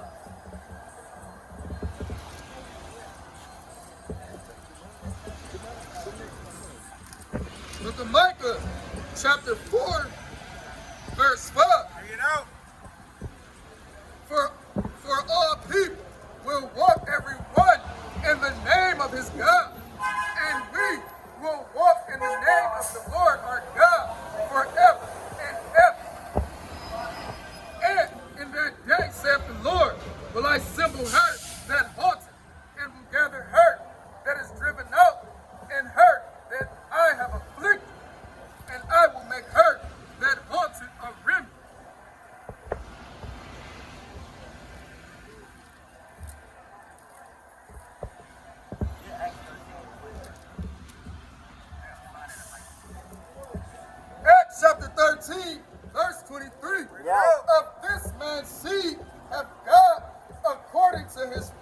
Christ, raised unto Israel. Raised unto who? Israel. Read. A Savior. Yahushua. So Jesus Christ was raised unto Israel. Jesus Christ came for us. His real name being Yahushua. Yahushua was a savior for us. Keep reading. When John had first preached before his coming the baptism of repentance to all the people of Israel, and as John fulfilled his course, he said, "Whom think ye that I am? I am not he, but behold, there cometh one after me, So John the Baptist is saying, look, there's a greater man than me. That's Christ. Right? whose shoes of his feet I am not worthy to He loose. said, I'm not nothing compared to Christ. Right? Men and brethren, children of the stock of Abraham, Read. and whosoever among you And whosoever among the Israelites, read, fear God, if you fear God, read, to you is the word of this salvation sent." salvation is for you. The kingdom of heaven is for the Israelites. That's right. You understand that? So you as an Israelite, you must meet the requirements to receive the kingdom of heaven. But let's read it again, brother. Deuteronomy chapter 10, verse 12. Read out. And now Israel, what doeth the Lord thy God require of thee? But to fear the Lord thy God, We gotta fear God, read. to walk in all his ways, Walk in his ways, read. and to love him. Do y'all love God? Do y'all love God? Yes, no, maybe. Oh, we got one brother love. Okay. What about you, brother? You love God? I love God. All right, how do y'all show that y'all love God? Honor, every day. Yeah. What's in there, brother? You bought that today? Brother, it don't matter, brother. You can buy school shoes tomorrow. Sam's gonna be open tomorrow. Sam's was open yesterday. Right? What about y'all? Y'all love God? How y'all show by y'all act? Y'all kiss him? Y'all give him a hug? How do you love God? You said what? I got a chain. Jesus. Brother, you can't have that chain with Jesus on it. I carry that everywhere I go. Give me a second. What is it? Second Maccabees 12 and 39. And get rid of stuff that's done to us. You can't have that chain, bro. You can't have that chain. Second Maccabees 12 and 39. See, that's making idols. You know, you don't want to have a piece of Jesus piece and think, you know, hey, look, this, I love God. I know if I wear this, I'm going to be good. I hold on to it and I kind of whisper in it. You don't want to do that. Give me second Maccabees 12 and 39. If you don't got Jesus pieces, go and wear crosses. That's idol worship. Right? Second Maccabees 12 and 39. The book of Second Maccabees, chapter 12, verse 39. Bring it out. And upon the day following, as the youths had been, Judas and his company came to take up the bodies of them that were slain. Right, so these men were slain. I mean, they was killed. They on the battlefield laying dead. Right? Judas come pick these men up. Read. And to bury them with their kinsmen in their father's grave. So Judas trying to pick his brothers up to bury them. Right, read. Now under the coats of every one that was slain, And under the coats of all of them that were slain, read. they found things consecrated to the idols of the Jammanites. Right, they seen that under their coats, everybody had an idol up under their coat. Everybody had a damn Jesus piece on, man. Everybody had a cross, and these were dead men on the ground. They said, look, these men died in war. We come to pick them up, and we realized that underneath their hoodies, underneath their coats, they had idols under there. Read. Which is forbidden by the Jews. Which is what? Which is forbidden by the So Jews. we can wear it. Which is forbidden by the We Jews. can be flying it. Which is forbidden by the Jews. Read. By the law. Then every man saw that this was the cause wherefore they were slain. They said that this must be the reason they was put to death, man. They were put to death because they had that idol underneath their coat. And that's why they got put to death, brother. So you can't have, you know, the Jesus piece. Now you can still wear jewelry, you know, where you go, but not a Jesus piece, like, not a cross or nothing like that. Not a, you know, a rock that, you know, ain't represent Allah or nothing like that. Wisdom of Solomon 14 and 14. Wisdom of Solomon chapter 14 and verse 11. Bring it out. Therefore, even upon the idols of the Gentiles shall there be a visitation, because in the creature of God there are become an abomination and stumbling blocks to the souls of men. Right, so these idols become a stumbling block. You kind of tripping over it. Going the wrong way, you're supposed to be coming to Christ, but you're tripping over this idol, right, Reed? And a snare to the feet of the unwise. Keep reading. For the devising of idols, For the what? for the devising of idols Making idols, Reed. was the beginning of spiritual fornication, So that's spiritual fornication, Reed. and the invention of them a corruption of life. For neither were they from the beginning, neither shall they be forever. For by the vainglory of men they entered into the world, and therefore shall they come shortly to an end. Verse 15, for a father afflicted with untimely mourning, when he had made an image of his child, soon taken away, now honored him as a god. Right, so you have certain men who make an image and they honor that image as a god. Right, read that part again. For a father afflicted with untimely mourning, when he had made an image of his child soon taken away, now honored him as a god. And that be happening too. Sometimes the man will lose his son, and either son or daughter die. You want to get his son, and they make it. They kind of like, well, wait, it's everywhere I go, and I do the little cross and like that. You can't do that, right, read? Which was then a dead man. Right, which is what? Then a dead man. Dead man, read. And delivered to those that were under him ceremonies and sacrifices. So the point is, brother, you can't have them, an idol on your neck. You understand that? You can bring it out. It's the book of Deuteronomy, chapter 7, verse number 25. The graven images of their gods shall ye burn with fire. Shall you what? Shall ye burn with fire. That's a graven image. Graven, you kind of made it. Somebody made it. Right, read. Thou shalt not desire the silver or gold that is what? Shall not desire the silver or gold. Or what? Silver or gold Gold, read. that is on them. That is on them, read. Nor take it unto thee, lest thou be snared therein, for it is an abomination to the Lord thy God. It is what? And an abomination to the Lord thy God. That's an abomination. So the Lord is saying, you can't kind of have that thing. That's worshiping other gods. Right, bring it up. Ezekiel chapter 14, verse 4. Bring it out. Therefore speak unto them, and say unto them, thus saith the Lord God, every man of the house of Israel that setteth up his idols in his heart, Right, put your idols in your heart, read. and putteth the stumbling block of his iniquity before his face, and cometh to the prophet, I, the Lord, will answer him that cometh according to the multitude of his idols, that I may take the house of Israel in their own heart, because they are all estranged from me through their idols. So you become a stranger to God through your idols. Hold on, brother. What you gonna do about the idol, brother? You gonna do what? You gonna take it off, brother?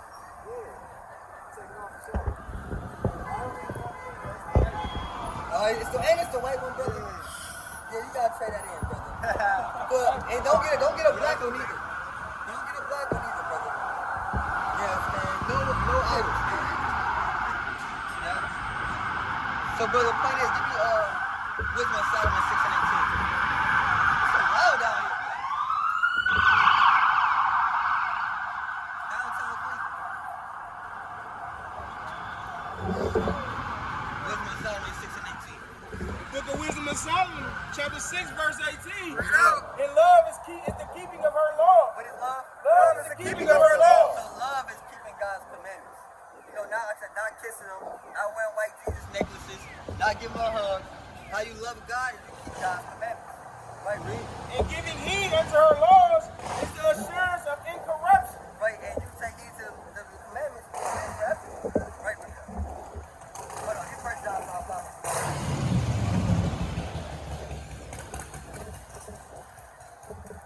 First John chapter 5, verse 3. For this is the love of God. For what? For this is the love of God. This is the love of God. That we keep his commandments. That we what? That we keep his commandments. And his commandments are not grievous. Right, they're not hard to do. Now, if we read Deuteronomy 10, one of the requirements is that we must love God. As Israelite men, we must love the Most High God. And how do we do that? Keep the commandments of God. That's right. You understand that? You know any commandments, brother? Yeah, you can't kill. That's one. All right, let's help you, brother out. Give you some more commandments. Good, good. Leviticus chapter 11, verse 7. Bring it out. And the swine. And the what? And the swine. What is swine? Say what? Pig, pork, bacon, ham. You understand? Sausage, pepperoni pieces, and the swine, read. Though he divide the hoof and be cloven footed, yet he cheweth not the cud. He is what? He is unclean to you. Pork is unclean to you. Read. flesh shall you not eat, and their carcass shall you not touch. So the Lord don't even want you to touch it. You cannot eat or touch pork. Right? I say, beef bacon, it's turkey bacon, turkey sausage, but pork bacon, pork sausage, you can't eat nothing. Damn, pepperoni, pork pepperoni, you can't eat none of that. Right? You know. They are unclean to you. These shall ye eat of all that are in the water. Hey sister, what's your nationality?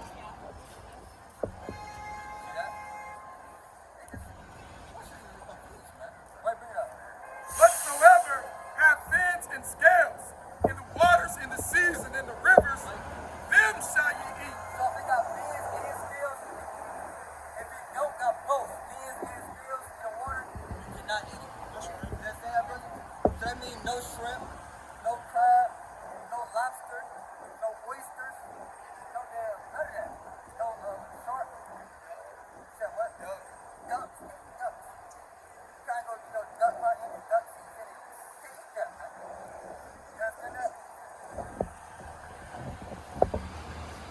Appreciate it, brother.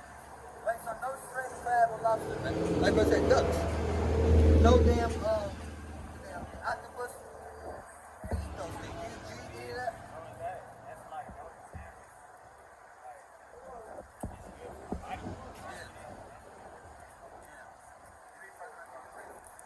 Yeah, cause like you talk about like certain pigs, you can't not certain pigs, they don't digest their food properly, they don't sweat, things like that. Like but we got things like a cow like four stomachs.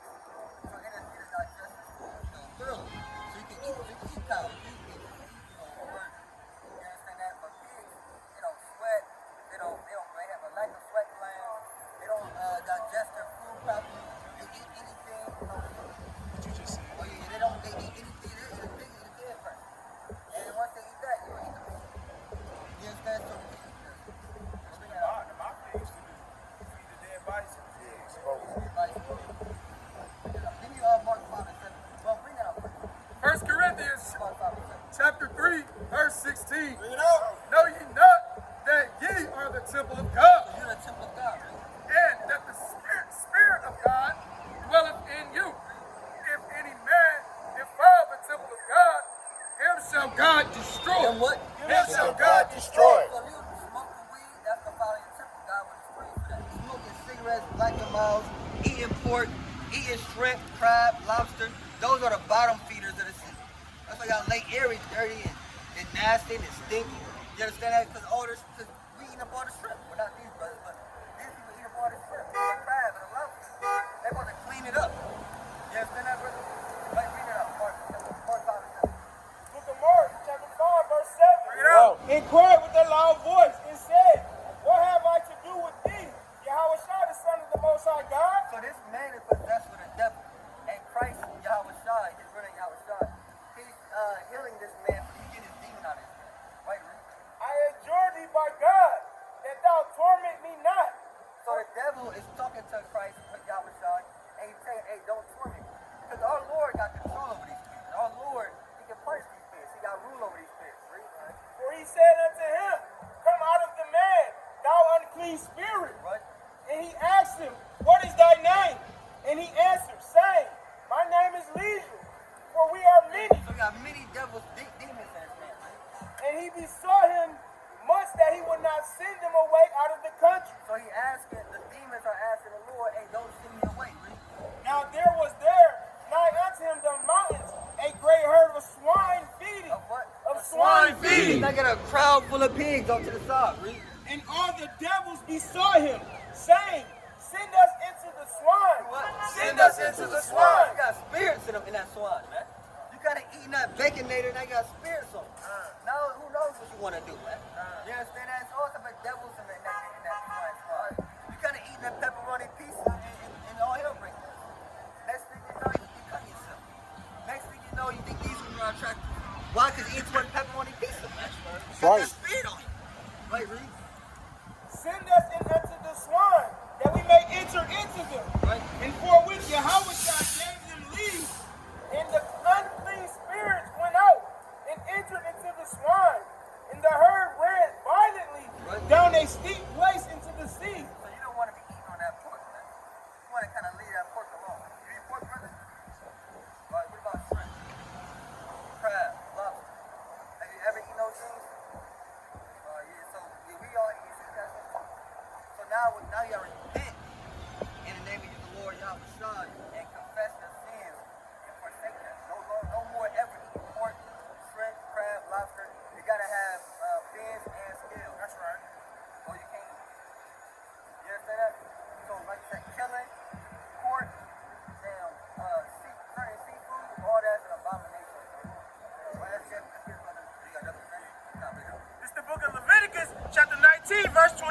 Bring it out. Ye shall not round the corners of your head, neither shalt thou mar the corners of thy beard. Right, so you kind of keeping it. You seem like you don't got a problem, but you can't shave your beard off.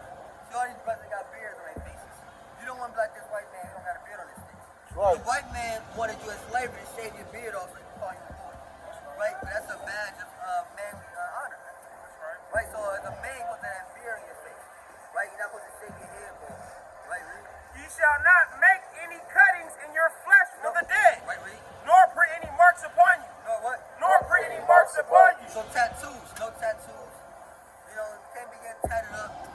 Damn, you know, look like Wiz Khalifa and Lil Wayne. You got any tattoos? Yeah, we all got tattoos. One arm off, but I got tattoos. I got tattoos. I believe my guy, he got some tattoos. You gotta repent and no more tattoos. You understand that? Alright, bring out verse 17. Verse 17. Thou shalt not hate thy brother in thine heart. Thou shalt in any wise rebuke thy neighbor, and not suffer sin upon him. So you can't hate your brother in your heart. All these Israelites, everybody inside, these are your brothers. But you cannot hate your brother in your heart. You can't hold a grudge. You can't be gossiping, starting rumors. You can't be lying on your brother, wanting to fight on you. You can't do those things, brother. You understand that? That would be hating your brother in your heart. Right, read? Thou shalt not avenge, nor bear any grudge against the children of thy people. Against the children of your people, you can't avenge. I'm gonna get that nigga back. I'm gonna pay him back. Get it back in blood. You can't get it back in blood, brother. You know, you're supposed to forgive your brother, love your brother. We can all get it back in blood. All hell break. Right. You know, I do something to you, then you do something to my brother here, and then he do something to your mom, and now and then your little brother want to do something to his dad. It all hell break. You understand? That's how gangs happen. That's how hoods fighting one against another. You from this place, I'm from there. We can't have that in our community. But it's about building up a nation. Right? So we gotta love our brothers. We gotta abstain from, food polluted to idols, idol worship. That a brother had a white Jesus on his neck. He would get the cross around his neck. Can't wear the cross. You understand that? Can't wear none of that stuff. Can't, give me number, in number 1638. So there's certain things we can't do. And this is all right here. Just like the Chinese man is a certain way he lives. The Arab man is a certain way he lives. There's a certain way the black man is supposed to live. That's right. So-called black man are supposed to eat shrimp, crab, and lobster. It should be known throughout the world. The whole world know the Arabs don't eat pork. You understand that? The whole world know the Chinese man celebrate Chinese New Year. It should be known throughout the whole world that the Israelite men and women and child don't eat pork. That's right. The Israelite women don't wear damn booty shoes. That's right. The Israelite men and women wear fringes on their clothes. That's right. Look at all of these brothers, they all got fringes on. You think that's a coincidence? No, this is how the so-called black man supposed to, dress. You know, it should be known about the world that Israelite men they don't celebrate their Christmas and Thanksgiving and their Easter. They don't run around the backyard with the kids. That's not what the black so-called black men do. They're not homosexuals. Right. That's not allowed in our neighborhood. I mean, our community. Look at Exodus chapter 31, verse 13. Bring it out. Speak thou also unto the children of Israel. Unto the children of Israel. Black people. Unto the children of Israel. African Americans. To the children of Israel. Puerto Ricans. To the children of Israel. So you, brother Reed. Say, verily, my Sabbaths he shall keep, for it is a sign between me and you throughout your generations. Right, that's my son. Right? So, throughout our generations, we still supposed to keep the Sabbath day. That's You right. understand that, brother? You know when the Sabbath is? Today. Right? On Saturday. From Friday sundown to Genesis 1 to 5. From Friday sundown to Saturday sundown. The day begins and ends at sundown. The white man teaches that the day begins and ends at midnight. Right? He teaches that the new year is in the winter when everything is dead. But according to the Bible, according to the truth, the new year is in the springtime when everything's coming through. Right? The day begins at sundown, it ends at sundown. From Friday sundown to Saturday sundown. That's the Sabbath. You understand that, brother? The sun goes down to like 7:30 or something. Right? So about Friday night to Saturday night, that's the Sabbath. Right? So you got that holy, right? Genesis chapter 1, verse 5. Bring it out. And God called the light day, and the darkness he called night, and the evening and the morning were the first day. And the what? The evening and the morning were the first day. So the evening and the morning is the first day. So the day begins in the evening. You understand that, brother? Right? You go to the Sabbath. Like the one brother came up here and talked about the Sabbath. You can't buy anything. You cannot buy. You cannot sell. You cannot, cook. You can't clean. It's just a day to serve the Lord. It's a day to come out here and teach. A day to get in your Bible, read, watch videos, study, read and go over the precepts, teach your family, your household. Right. The Sabbath day, it's a holy day. Right, bring it up. Nehemiah chapter 10, verse 31. Bring it out. And if the people of the land bring ware or any victuals on the Sabbath day to sell, To do what? to sell, If somebody come try to sell us something on the Sabbath day, and damn Jakes come try to sell us corned beef sandwiches, if damn Rudy went to Champs try to sell us shoes, if anybody try to sell to us, Reed, that we would not buy it. right? That we We're would not not buy We're not gonna buy it, Reed. it of them on the Sabbath. On the Sabbath, we're not gonna buy it. You understand? We're not gonna cook. We're not gonna clean. We're not gonna work. We're not gonna clock in and work and do a 10-hour shift on the first day. That's right. But it's so-called work day. That's right. We're just not gonna do it. They may hit you up, hey, can you work today? And, we'll pay extra, a little overtime money. You don't care about it. That's right. It's a Sabbath day, though. It's a Sabbath day only. Teach out. You understand that, brother? So the Sabbath day, no more. And what's the nationality, brother? What's the nationality, brother?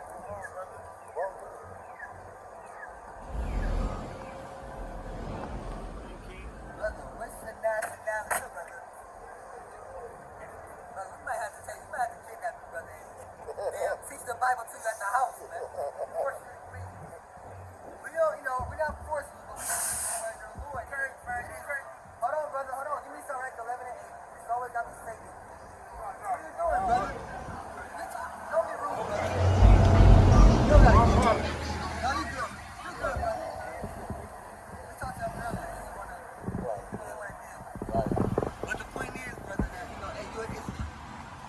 Give me John 1 and 4.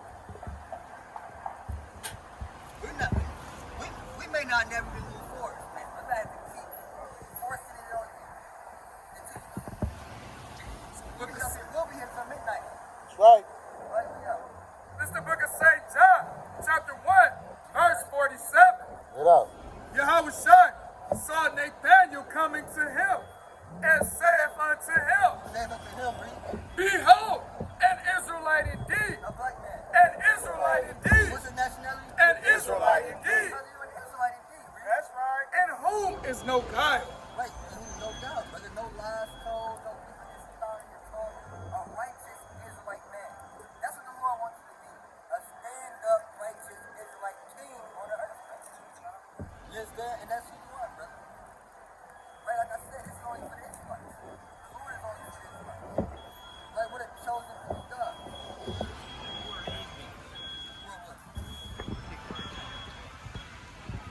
Oh, these people? Oh, look at this.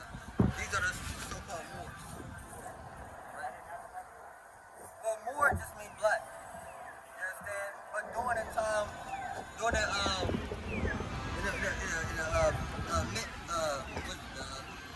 Dark Ages, right? During the Dark Ages, you had so-called black people that ruled Europe, they ruled France, things like that. And it was mainly, for the most part, like Muslims and some Arabics ruled too. But our people ruled these European countries, and we had the white man his neck under our foot during that time. His foot on our earth. But that's not our biblical nationality for the Israelites. But during this time period, we're going to buy the Moors. Just like during this time period, we're going to buy black after that. That's right. You understand that? You get Revelation 20 and 1. That's in the Bible too. And get Wisdom Solomon 7 and 17. That's like, get that first, Wisdom Solomon 7 and 17.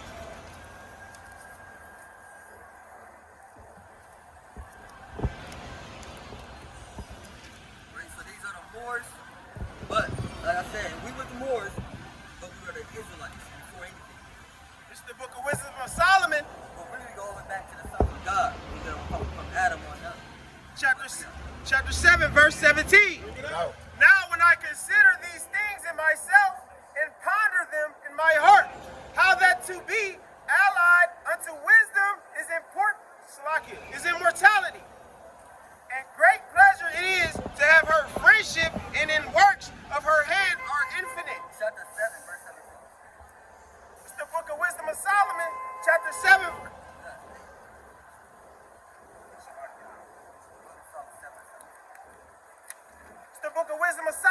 chapter 7, verse 17. Bring it out. For he hath given me certain knowledge of the things that are, Right, so Solomon got certain wisdom from the Most High God.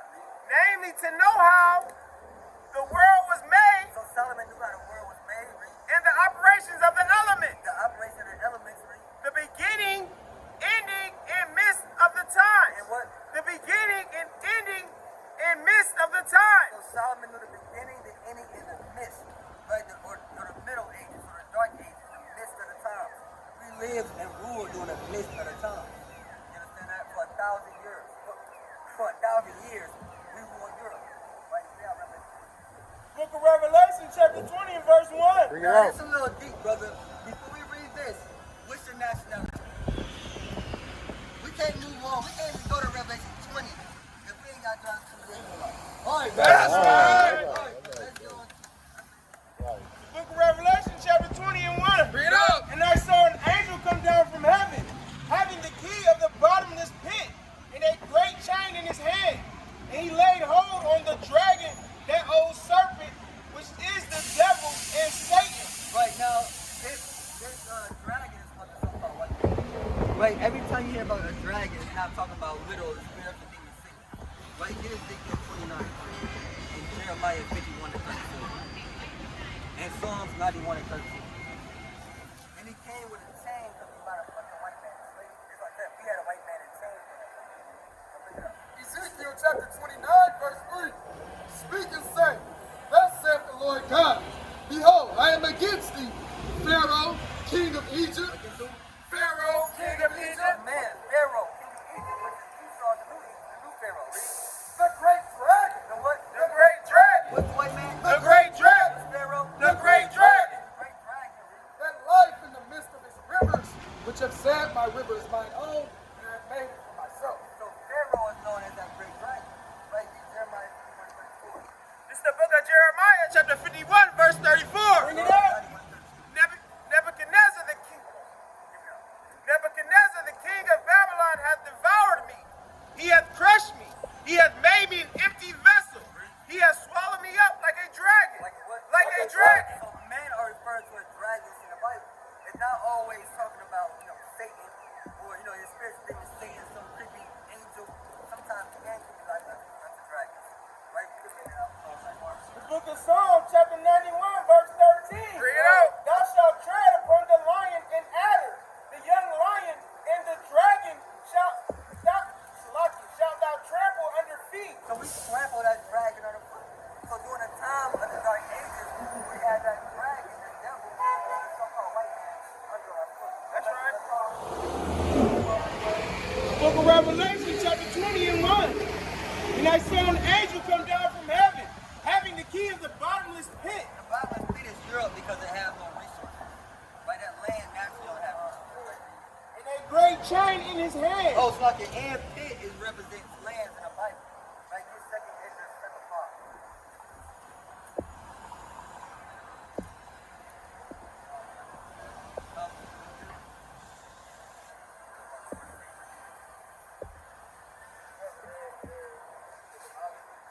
Shut about that, what? Second Ezra chapter 5, verse 24. Yeah. And of all lands of the whole world, verse 21. And after 7 days, so it was. Verse 22. And my soul recovered the spirit of understanding, and I began to talk with the Most High again, and said, O Lord, that bears rule of every wood of the earth, and of all the trees thereof, thou hast chosen thee one only vine. Right, so these are the list of God's favorite things. So out of all the trees and different plants, his favorite thing, his favorite tree is the vine. Right? And of all lands of the whole world, All lands, read. thou hast chosen thee one pit. One what? One pit. One pit. So a pit represents a land or land mass. Your favorite pit or land is Europe. When you go to Revelation 21, it says you come from the bottomless pit. That pit is not literal, hell or anything like that. That pit represents Europe. That's the land mass we're talking about. Like I said, we rule it over Europe. But you can bring it off the ground. Revelation chapter 20 from the top. And I saw an angel come down from heaven, having the key of the bottomless pit, and a great chain in his hand, and he laid hold on the dragon, that old serpent, which is the devil and Satan, and bound him 1,000 years. Right? So we had a white man under subjection for 1,000 years. And cast him into the bottomless pit, Right? and shut him up, and set a seal upon him, that he should deceive the nations no more till the 1,000 years should be fulfilled. Right? And he wasn't able to, get us drunk off that wine, able to deceive us with different philosophies because he was in captivity. And after that, he must be loosed a little season. And this is that little season where the white man is now loose. That devil, that dragon, that whole serpent is loose a little season. And I saw a throne. That's a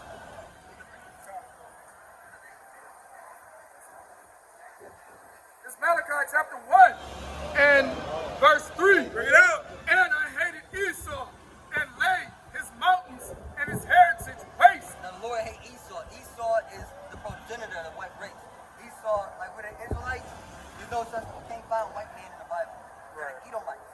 Esau created the Edomites, right? For the dragons of the wilderness, whereas Edom said, we are impoverished, but we will return and build the desolate places. Right, they was impoverished, they was in subjection, but now they feel like we're going to build everything back up. Thus saith the Lord of hosts, they shall build, but I will throw down. What? But I will throw down. So the Lord said they shall build. The white man going to build, but he going to throw it down. And they shall call them the border of wickedness. And Esau, the white man, is the border of wickedness. That's right. You understand that, brother? So, this is the, and this is also when this Pentagon, you had a thing called the Renaissance. That the 1,000 years of the white man being in slavery came with the Renaissance. Renaissance thing means the rebirth. Because after the Roman Empire fell, you had this 1,000-year period known as the Dark Ages, where so-called black men were ruling as the Moors. And after the white man came back into power, which is called the Renaissance, that's when they decided to paint, the images and made Jesus white. Right. Like get First Maccabees, First Maccabees 3 and 48. You had a Roman Empire, you had a Holy Roman Empire. The Roman Empire had many different, sects, so to say. This is the book of 1 Maccabees, chapter 3 and verse 48. Bring it up. And laid open the book of the law, The white man opened up the law, read. wherein the heathen had sought to paint the likeness of their images. So they opened up the book of the law, and the heathen, they seen Jesus Christ is a black man, Job is a black man, Solomon is a black man, and they said, no, we're going to paint the likeness of our images. Right, read. They brought also the So they painted the likeness of their images. And now they say Jesus Christ like this. Now they say the angels are white and they wear diapers. Do the angels need their diapers changed? No, that's not in the Bible, but they want you to believe that. They'll just make up anything. Right. See, that's Christianity, brother. Our people was taught Christianity, they was never taught the Bible. We couldn't even read during slavery. So all the white man did was open his Bible. We didn't open it. He just held it in front of us and said, Jesus Christ is white, the angels are white, and God loves everybody. We said, okay.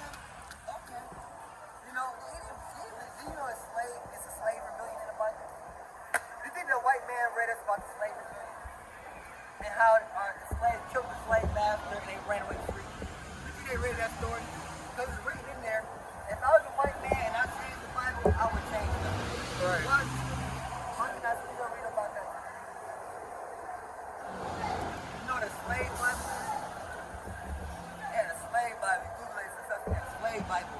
Where they took away like 70% of the Old Testament, like 30% of the New Testament, and they got a specific Bible that they only read in slaves.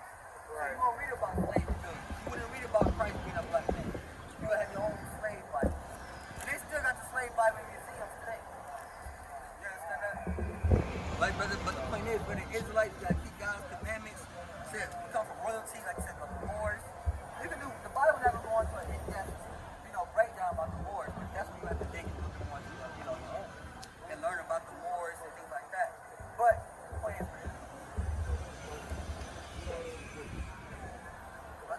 every son, come on, brother.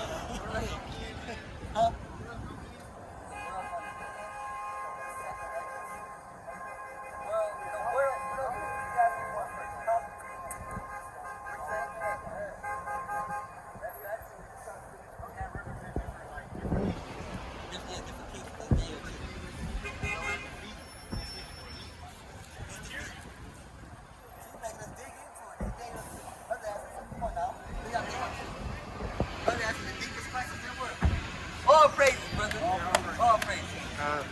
I'm not sure that's where it's from. I'm pretty sure.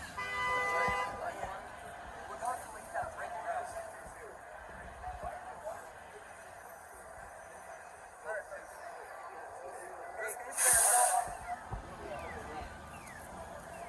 It's Daniel chapter 2 and verse 36. Bring it out. This is the dream, and we will tell the interpretation thereof before the king. Thou, O king, art a king of kings, for the God of heaven hath given thee a kingdom, power, and strength and glory. Right, this is about Nebuchadnezzar. Nebuchadnezzar was the king of Babylon, right? That's the, you see that something. That's that golden, that's that golden head. The golden head represents Babylon. Because Nebuchadnezzar, also at a deeper level, these different materials, they diminish as it goes down. You got gold is greater than silver, but silver is stronger than gold. So you have the gold head, and then even though silver has less value, it's stronger than gold, so it can destroy gold. You understand that? So the silver kingdom destroyed the gold kingdom. The gold kingdom represents Nebuchadnezzar and the Babylonian Empire. Right. In 626 BC. You understand that? That's when they ruled, in 626 BC. Nebuchadnezzar and the golden, because Nebuchadnezzar also represent power. Because during that time of Nebuchadnezzar, he was a god on the earth. Right. He didn't have, a council. He didn't have to talk to nobody. Nebuchadnezzar can say, I want everybody to bow down to the clock, and you just had to do it, or else. You understand? He didn't talk to nobody about it. He was just a god on the earth. But then he had to purchase the means where the king couldn't just say anything. He had to get counsel. Right? So you got the Babylonian Empire, the silver represents the Persian Empire, and then the brass represents Greece. Then you got the two legs, because the kingdom split, which is the Roman Empire, and then you got the 10 toes, which is made on the EU. Verse 38. But the point is, as the value go down, the power of it also increases. So like I said, gold is the greatest value, silver is less value, but it's stronger, so it can defeat that kingdom. Brass is less than silver, but it's stronger, so it can defeat that kingdom. So it goes through, it's a whole, that's representing not only prophecy at the end, the 10 toes, but also go through long thousands of years of history, all the way to the end of the world, basically. Right. Verse 38.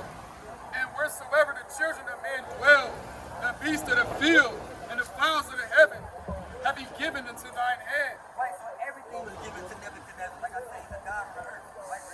and have made the ruler over them all. And Nebuchadnezzar, the king of Babylon, the ruler over everybody. Thou art this head of gold. Now what?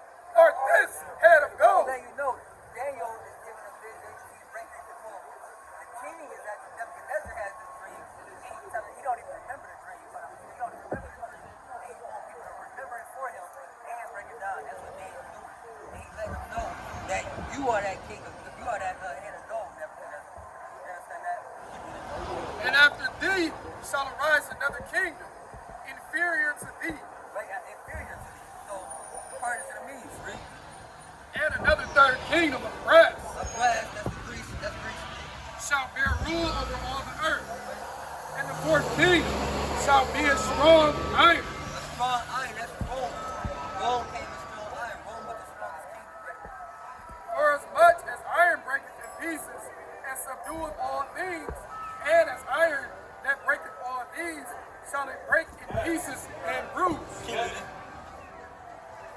And whereas thou sawest the feet and toes, part of potter's clay, And the feet represents the end of a kingdom. You got feet and toes. How many toes do you have? Do everybody have? You got 10. Get Daniel 7 and 7. Everybody has 10 toes. This vision, you got 10 boards. You understand that's the same thing. Out of the Roman Empire, don't come these 10 toes. You understand that? Because which is now NATO it represents the North Atlantic Treaty Organization, and the EU is the European Union, which NATO started with 10 countries, but now it's more than 10 countries. But the original 10 was Belgium, Germany, France, Italy, Britain, Luxembourg, Netherlands, Ireland. Belgium, Germany, France, Italy, Britain, Luxembourg, Netherlands, Ireland,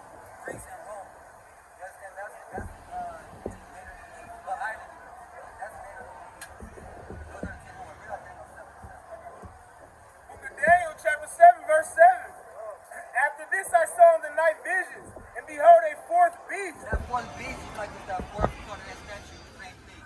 Beasts represent nations in the Bible. Men are like the nations in the Bible. So the fourth beast, right? Dreadful and terrible, and strongly exceedingly, and it had great iron teeth. Right, iron teeth, like a statue. It And the de- iron teeth, because they're going to devour the other nations. You understand that? They eat them up. You understand? Even when we read Jeremiah 51:34, it says Nebuchadnezzar is like a dragon who devoured them. You understand that? You know? It devoured and brake in pieces, and stamped the residue with the feet of it. And it was diverse from all the beasts that were before it. Right, it's diverse from the other kingdoms because Rome had first had the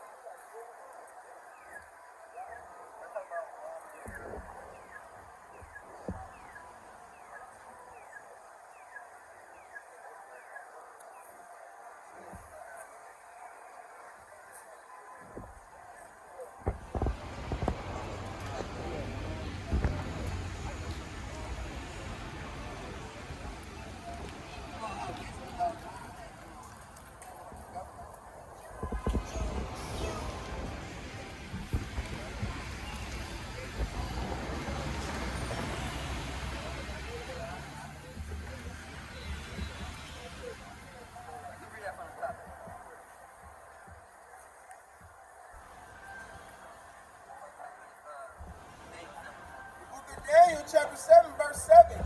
After this, I saw in the night visions, and behold, a fourth beast, dreadful and terrible, and strong exceedingly, and it had great iron teeth. It devoured and brake in pieces, and stamped the residue with the feet of it. And it was diverse from all the beasts that were before it. right, because they had a senate. Rome had a senate. And it had 10 horns. Now the 10 horns, I think it's the same thing as 10 silver. That's made of I considered the horns, and behold, there came among them another little horn, before whom there were 3 of the first horns plucked up by the roots. right, so that's for that little one wanted to America, right? And behold, in this horn were eyes like the eyes of man, and a mouth speaking great things. And I beheld till the thrones were cast down, and the ancient So the point is, you had Roman Empire, through the Roman Empire, you got these 10 horns, also from Revelation 17. You got these 10 horns. These 10 horns, they don't need EU. And they don't need EU. Then you also got 7 kids. Russia, you got 7 kids. Greece, Rome, Spain, France, Russia, Germany, Great Britain. America comes from Great Britain. That's that first. You understand that? So that's what it is right now. And of course, the rock, Christ, destroying those 10 horns because the war going to destroy NATO and the EU during in the midst of World War III. That's right. And Russia will be the last standing white country or nation. Huh? Russia, yes, Russia. That's Revelation. Read that verse. This verse Maccabees chapter 8, verse 15. Bring it out. Moreover, how they had made for themselves a senate house. Wait, this is going into Rome. That's why it's more diverse because it had a city right there. Wherein 300 Because all the other ones had, one or two rulers. But right here in Rome is the first time we got, wherein 320 men sat in council daily, consulting always for the people, to the end they might be well ordered. right, so Rome had only two that had a council, right? You had Babylon, which had Nebuchadnezzar, the Persians and the Medes, you had two different rulers, and then you had Greece, which had Alexander the Great, and now you got Rome, which got, 300 something nations. So that's why I made it diverse. Out of Rome, comes the 10 horns, and get Revelation 13. Out of Rome comes 10 horns, and 7 kings. All that leads to America. Which America, which is the woman in Revelation 17, she sits on a beast to get her power from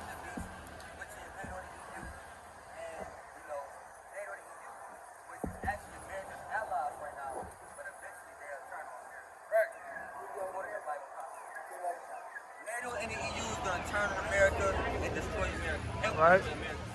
What Russia, China, Iraq, and Iran is doing. In World War III. Revelation chapter 13, verse 1. And I stood upon the sand of the sea and saw a beast rise up out of the sea, Like I said, beasts represent kingdoms, right? having 7 heads and 10 horns. Like 7 8 10 horns. And upon his horns 10 crowns, and upon his heads the name of blasphemy. And the beast which I saw was like unto a leopard, Like I said, it's all representing Rome. Like the beast is like unto a leopard, that leopard represents Greece. Even Alexander the Great was known for being wearing that Greece hat on his head. I mean, not Greece, that leopard hat on his head. Right, Greece. When he went to war, with a leopard hat on. Right, Greece. and his feet were as the feet of a bear. And this is the last part of the Roman Empire. That bear represent Russia. Even when you look it up, like America is known for the eagle, Russia is known for that bear, that Russian bear. And that feet represent the end of a kingdom, like in that statue. Right. Russia is the last standing kingdom, but you know, it's going to be destroyed too often. But that's the last. America being one of the first taken out. World War III prophesied in the Bible. How it's going out.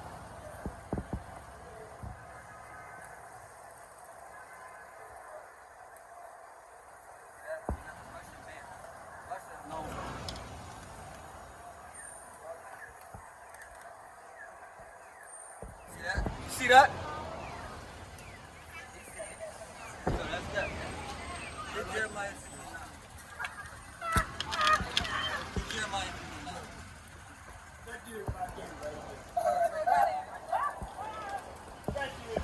The book of Jeremiah, chapter 50 and verse 9. For lo, I will raise and cause to come up against Babylon America is Babylon, right? an assembly of great nations Great nations gonna come up against Babylon, right? from the north country. The North country, but it's north of ancient Babylon. That'll be Russia, China, Iran, Iraq, and their allies. And they shall set themselves in array against her. From thence she shall be taken. Their arrows shall be as of a mighty expert man. So this is the ancient book, and it's Jeremiah is a prophet from old. He don't know about missiles. You understand? He don't know about anything like that. So we talking about the arrows. When you go to war, in the ancient world, they went to war with arrows. They rode upon a horse. They had their children. They had swords. They had arrows, and they shot the arrows at their enemies. But in this modern war, the new Babylon, the daughter of Babylon, no one's going to use, arrows to shoot down America. These new arrows are missiles. Right.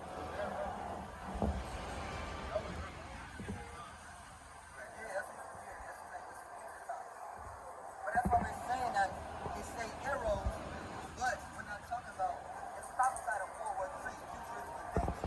But as he writes arrows, he just describing it just as he don't know what a missile is. So he's saying an arrow. But we know that the land is living in so-called future. We live today in 2022. We know that nobody can go to war with an arrow. You know, these arrows are missiles. It's like the arrows, they say that the arrows put one in the earth.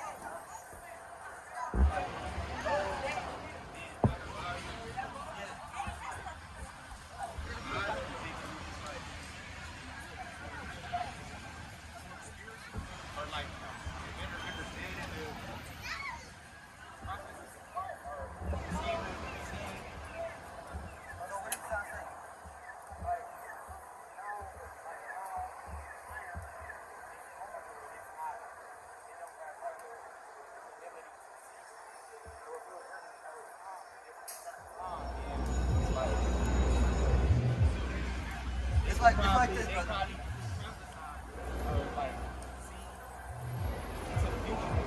Yeah, they is seeing into the future and they dealing with this.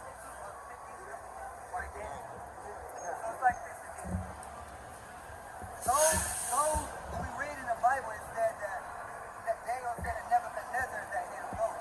Nebuchadnezzar, the Babylonian Empire. I want to say here, Judas.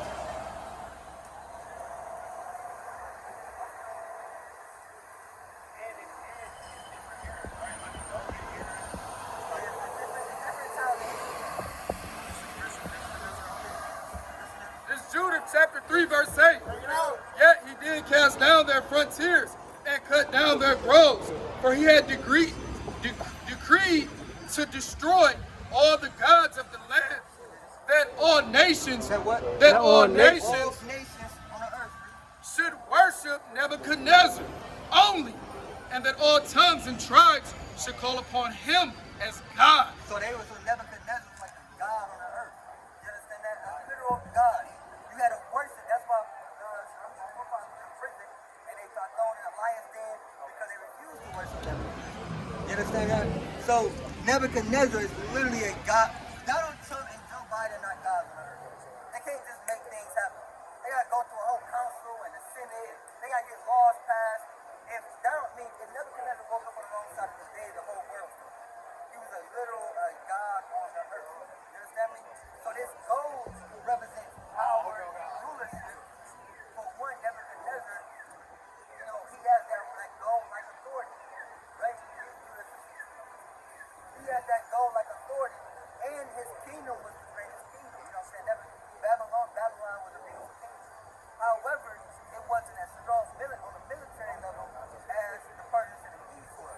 And that's why the Persians get out there and that's why the Persians and the Medes destroyed Babylon. Judah chapter 6, verse 2. And who art thou, a Korah, and the hirelings of Ephraim, that thou hast prophesied among us as today, and hast said that we should not make war with the people of Israel, because their God will defend them? Their God will defend them. And who is God? Who is God? Who is God? But Nebuchadnezzar. He don't God, but Nebuchadnezzar. He was a man. He wasn't literally a God, but there's so much power in him. He said, we're not scared of nobody. He was God. We're going to beat Nebuchadnezzar. He's a God. He wasn't literally a God. He was just a regular man like you and us. But that's that authority he had, where the people respect him like a God. But bring that up, The book of Isaiah, chapter 13, verse 17. Behold, I will stir up the Medes. I will do what? I will stir up the Medes. The Lord is going to stir up the Medes. That's that silver. The Persians and the Medes. Against them which shall not regard silver, and as for gold, they shall not delight in it.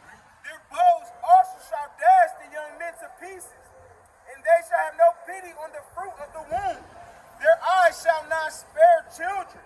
And Babylon, the glory of kingdoms, the beauty of the Chaldees, excellency shall be as when God overthrew Sodom and Gomorrah. So the Lord destroyed Babylon all by stirring up the Persians and the Medes. So they got destroyed. That's right. Now that's twofold. It's history, but also a deeper level. That's literally going to happen to a modern day Babylon. Babylon, the great daughter of Babylon, which is America. Like I said, ancient Babylon is what we call today now, right? You know what I'm saying? But the communist Babylon. So the gold represents authority, power, rulership, but also like you said, silver is stronger, even though silver still has value, not as much as gold. So it's less value, but it's stronger, so it's great to destroy Babylon, like it did. You understand? And these are actual wars in the Bible. You understand? I got a question, brother.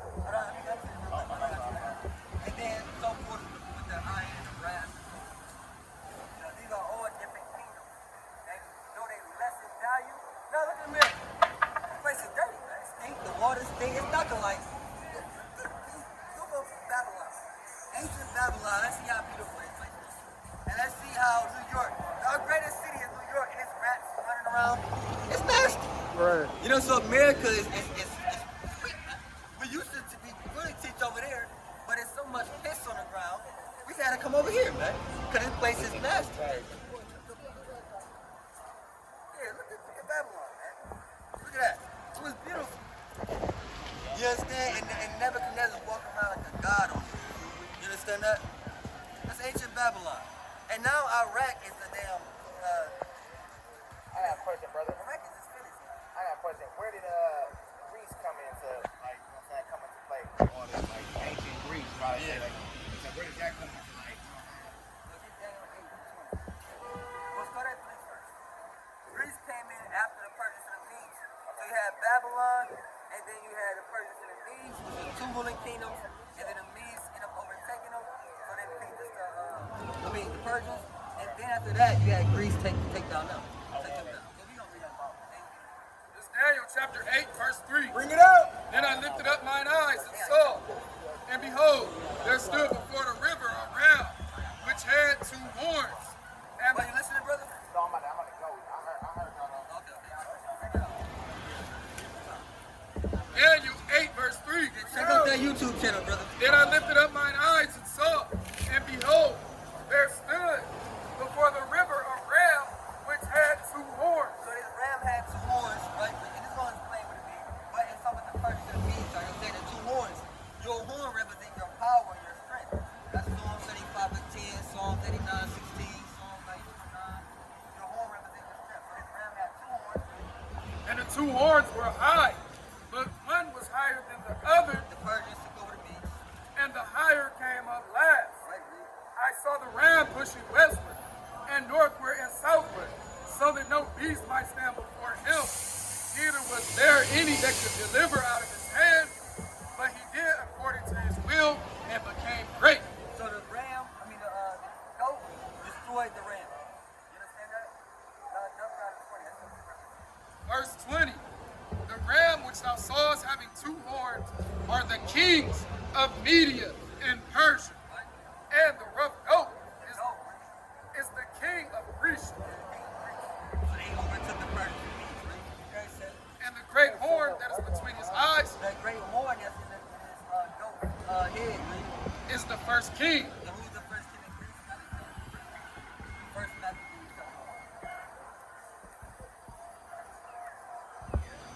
Now, before we move on, brother, what's your nationality? That's Islam. right. And what commandments do you gotta keep? Yeah, what commandments do you gotta keep? What commandments do you keep? You said what? Hit the Sabbath. When is the Sabbath? When does it start?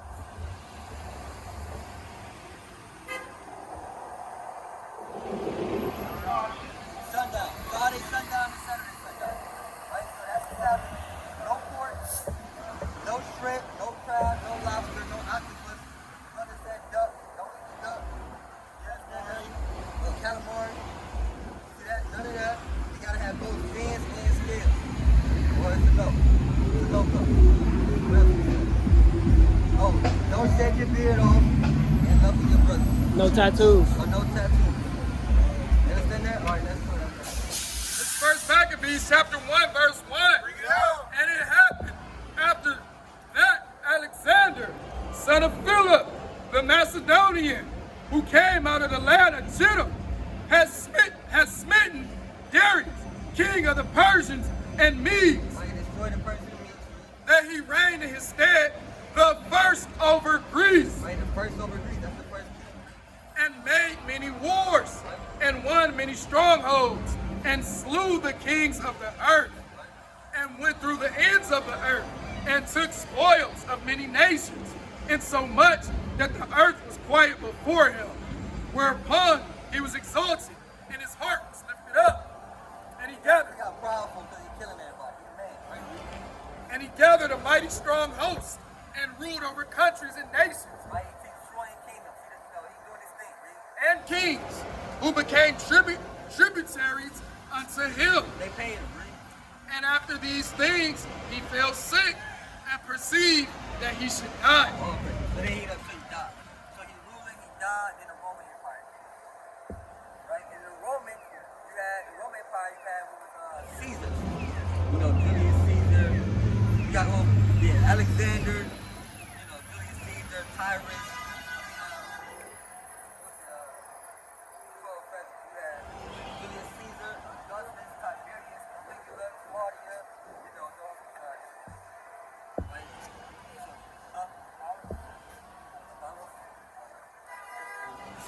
But you get that in Luke. It's in Luke 1.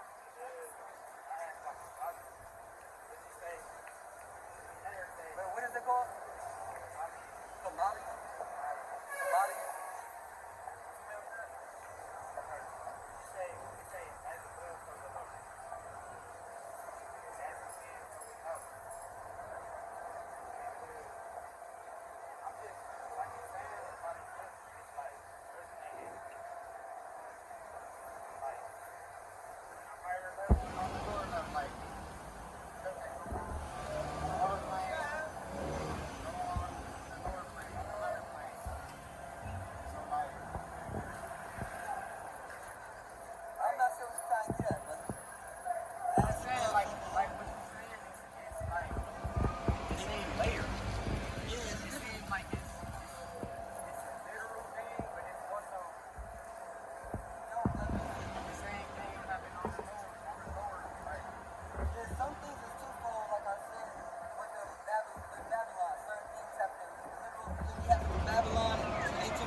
chapter 11, verse. The world gonna be the world is gonna abide forever.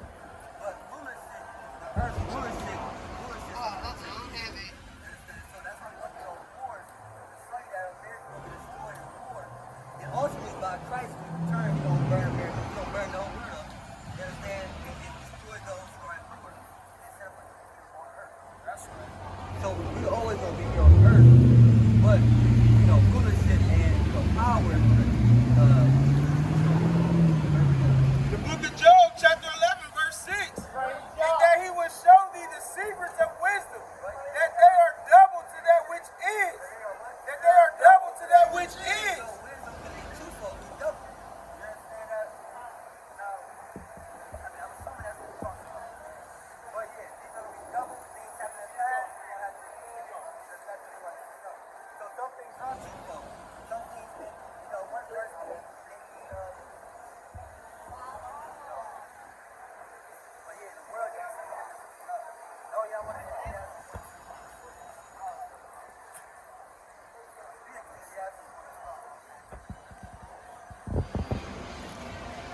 Ecclesiastes chapter 1, verse 4. One generation passeth away, and another generation cometh. But the earth abideth forever.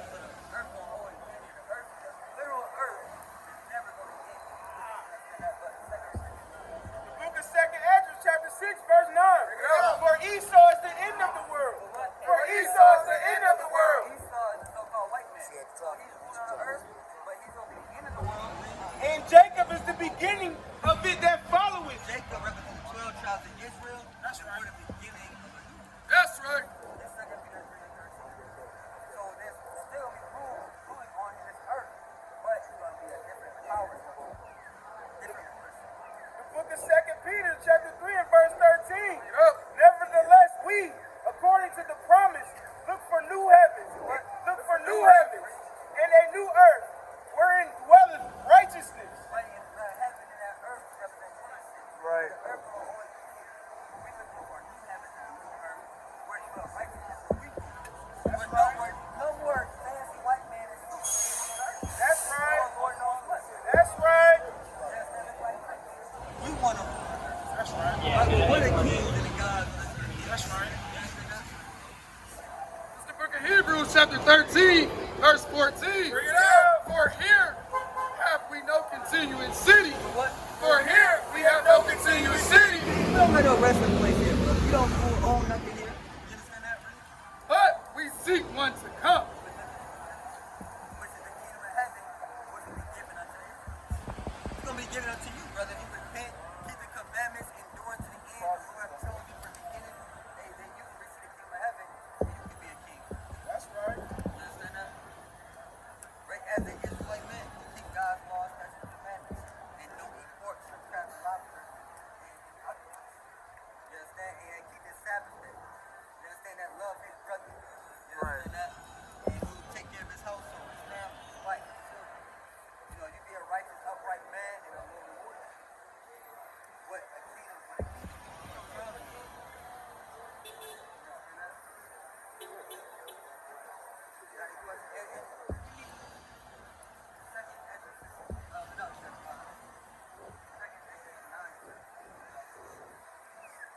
The book of 2nd Ezra, chapter 9, and verse 7. And everyone that shall be saved, If you want to be saved, everybody's going to be saved. and shall be able to escape by his works and by faith. So if you want to be escaped to the judgment, brother, the only way you're going to be saved is by your works and faith. You got to have faith that you are Israelite. You got to really believe that. You got to have faith that Jesus Christ, real name is Yahweh Shai, he is so-called black man. You got to have faith in all of that and believe that the Lord is going to save you. You understand that? And your works, meaning you keep the commandments of God. Whereby ye have believed, shall be preserved from the said peril, and shall see my salvation in my name. Right. So we don't receive salvation in our own. That's right. So the Lord said, hey, if you want to be delivered, so look at this, brother, that's about a fire. Look at that woman being burnt up. That's going to be happening on earth. And if you don't want to be in the hurt, if you don't want that missile hitting you in your forehead, if you don't want that, mushroom cloud wiping you away, you don't want that rock hitting your 10 toes, then you gotta repent and serve the Lord your God. You gotta submit to the whole Bible. God is going to and have faith in His Teach King. That's how we're gonna be saved.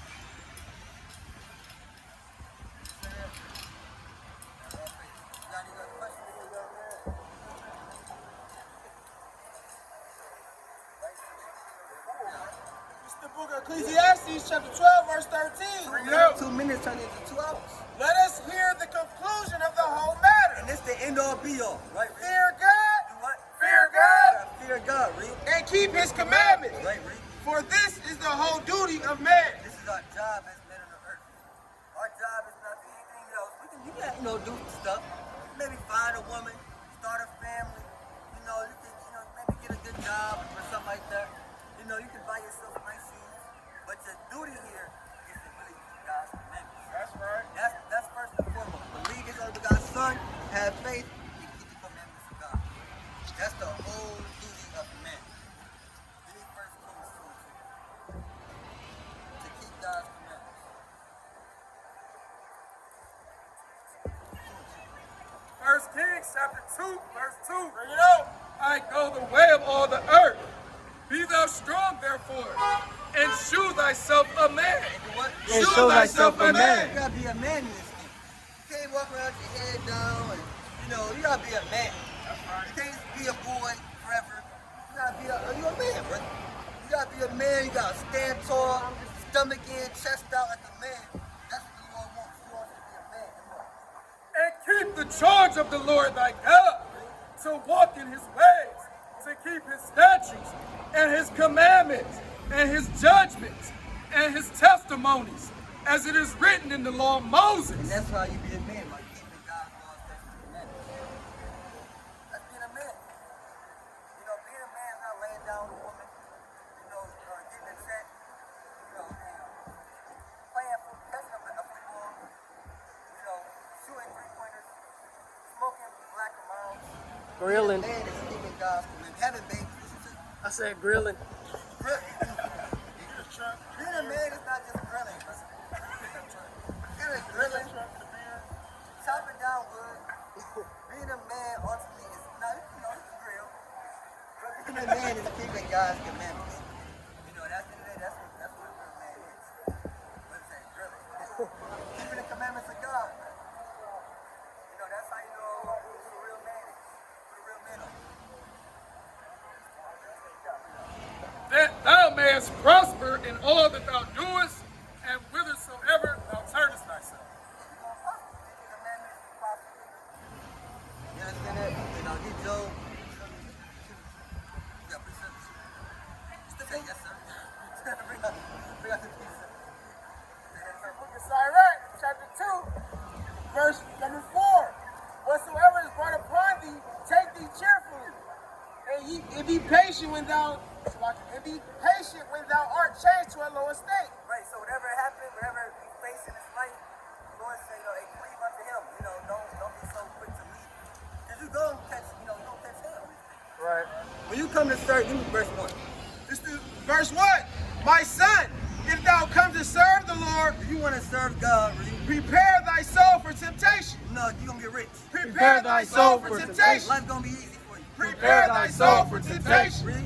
Set thy heart aright and constantly endure. You got to constantly endure. Right. You may lose your job once you really come into this game, man. You may lose your job. Your family may disown you. They may say you don't believe in white Jesus no more. What's wrong with you, boy? You understand? That may happen.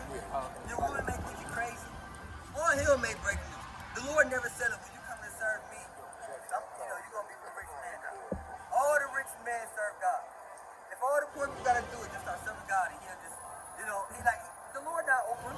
Yeah, you get a car, you get a Benz. That's not the Lord way. Right. The Lord said you serve him, get ready for this battle. You understand? Be a soldier in this thing. And constantly endure. You get real. And make not haste in time of trouble. Right? Cleave unto him, and depart not away, that thou mayest be increased at thy last end. Right, so you can be increased at thy last end. That's what the Lord increases. The Lord increases at our last. Give me Job 42 and 11. The Lord always increases us at our last end. chapter 42, verse 11. Then came there unto him all his brethren and all his sisters, and all they that had been of his acquaintance before, and did eat bread with him in his house. And they bemoaned him and comforted him over all the evil that the Lord had brought upon him. So Job had a lot of evil he had to go through. Every man also gave him a piece of money, and every one an earring of gold. So the Lord blessed the latter end of Job. The Lord did what? Blessed the latter end of Job The Lord blessed the latter end of Job. more than his beginning. But Job was a rich man in the beginning. When you read Job 1 and Job 2, he was a rich man. He was that. When we read Job, the 49th chapter, Job said he was a king on earth. The Lord said, like, he was a king, then he failed. The Lord punished him. The Lord was chastising him. And now he said, I'm going to make your last end better than it was in the beginning. That's right. I ain't not being better than the king. Our beginning was this. This was our beginning. We was king. Give me Isaiah 1:26. We was kings, prophets, priests. Our beginning is King David, King Solomon, Adam. You know what I'm saying? That's our beginning. Imagine being better than King David, better than King Solomon, better than Adam. You understand that? That's our last word. Right there, Isaiah chapter 1, verse 26. And I will rise, and I will restore thy judges as at the first, and thy counselors as at the beginning. Afterward, thou shalt be called the city of righteousness, the faithful city. Right, read it from the top. And I will restore thy judges as at the first, So we're going to be restored as at the first. Right, read. and thy counselors as at the beginning. Right. Afterward, thou shalt be called the city of righteousness, the faithful city. Zion shall be redeemed. So the point is that our last end, Lord will restore our judges as at the first. Hey, you got a flow? But yes, that's the point, brother. We're going to come back to, being kings and priests on the earth. Yes. This is the book of Ecclesiastes, chapter 7 and verse 8. Better is the end of a thing. What the Lord said? Better is the end of a thing Better the end of a thing. than the beginning thereof. Right? And patient, and the patient in spirit is better than the proud in spirit. Right, so better is the end of a thing. And our end, there's a light. That's what we tell you, brother. There's a light at the end of the tunnel. We're letting you know, look, you're an Israelite king. You failed due to your own disobedience to God. God put these curses on you. You're going through these curses even today. You got to endure. You got to have faith. You got to keep God's commandments. Because at the end, destruction is coming. And if you want to be saved from that destruction, you got to fear the Lord. And faith in His Son, if you do that, then you'll be that. You can be greater than Him. That's right. You be greater than the damn Lord. Right. You be greater than all our sons. You be a king on earth, a God on earth. Like, do you know you're a God, brother? You're a literal, Psalm 26. A literal God. You're better than Nebuchadnezzar. Who is God but Nebuchadnezzar? You're better than Nebuchadnezzar. Right. You think the king is the one who at the top of his key big good. What his son can do. He's nothing to do. Now he look down, he look from this damn, when he look down, the free, take his time. Psalm 82 and 6. I have said, ye are gods. What the Lord say? Ye are gods. Ye are gods. Ye are gods. Ye are gods. And all of you are children of the Most High. That's Right. right. Like in John 10, right? We're kings, we're gods, we're priests. We're royalty on earth, right? We're not just anybody. We just down the back. They kind of just anybody. Who are they? We don't know. They're kind of just anybody. And they don't call themselves black. They're just anybody. Just anybody in plaid shirts. But we're kings on earth. That's Right. right. We're gods on earth. Bring it up. Book of St. John, chapter 10, verse 34. Bring it up. Yahushua answered them, is it not written in your law? I said, ye are gods. What did he say? I said, ye are gods. You are gods, man. Old Testament, New Testament, don't matter. We are gods. That's Right. right. We're not. Gods with red logos. Right. What our logos are. We're not just that. We're gods on the earth. You understand that, brother? That's right. So we gotta act as gods. And give me Numbers 15:38. We gotta conduct ourselves as gods.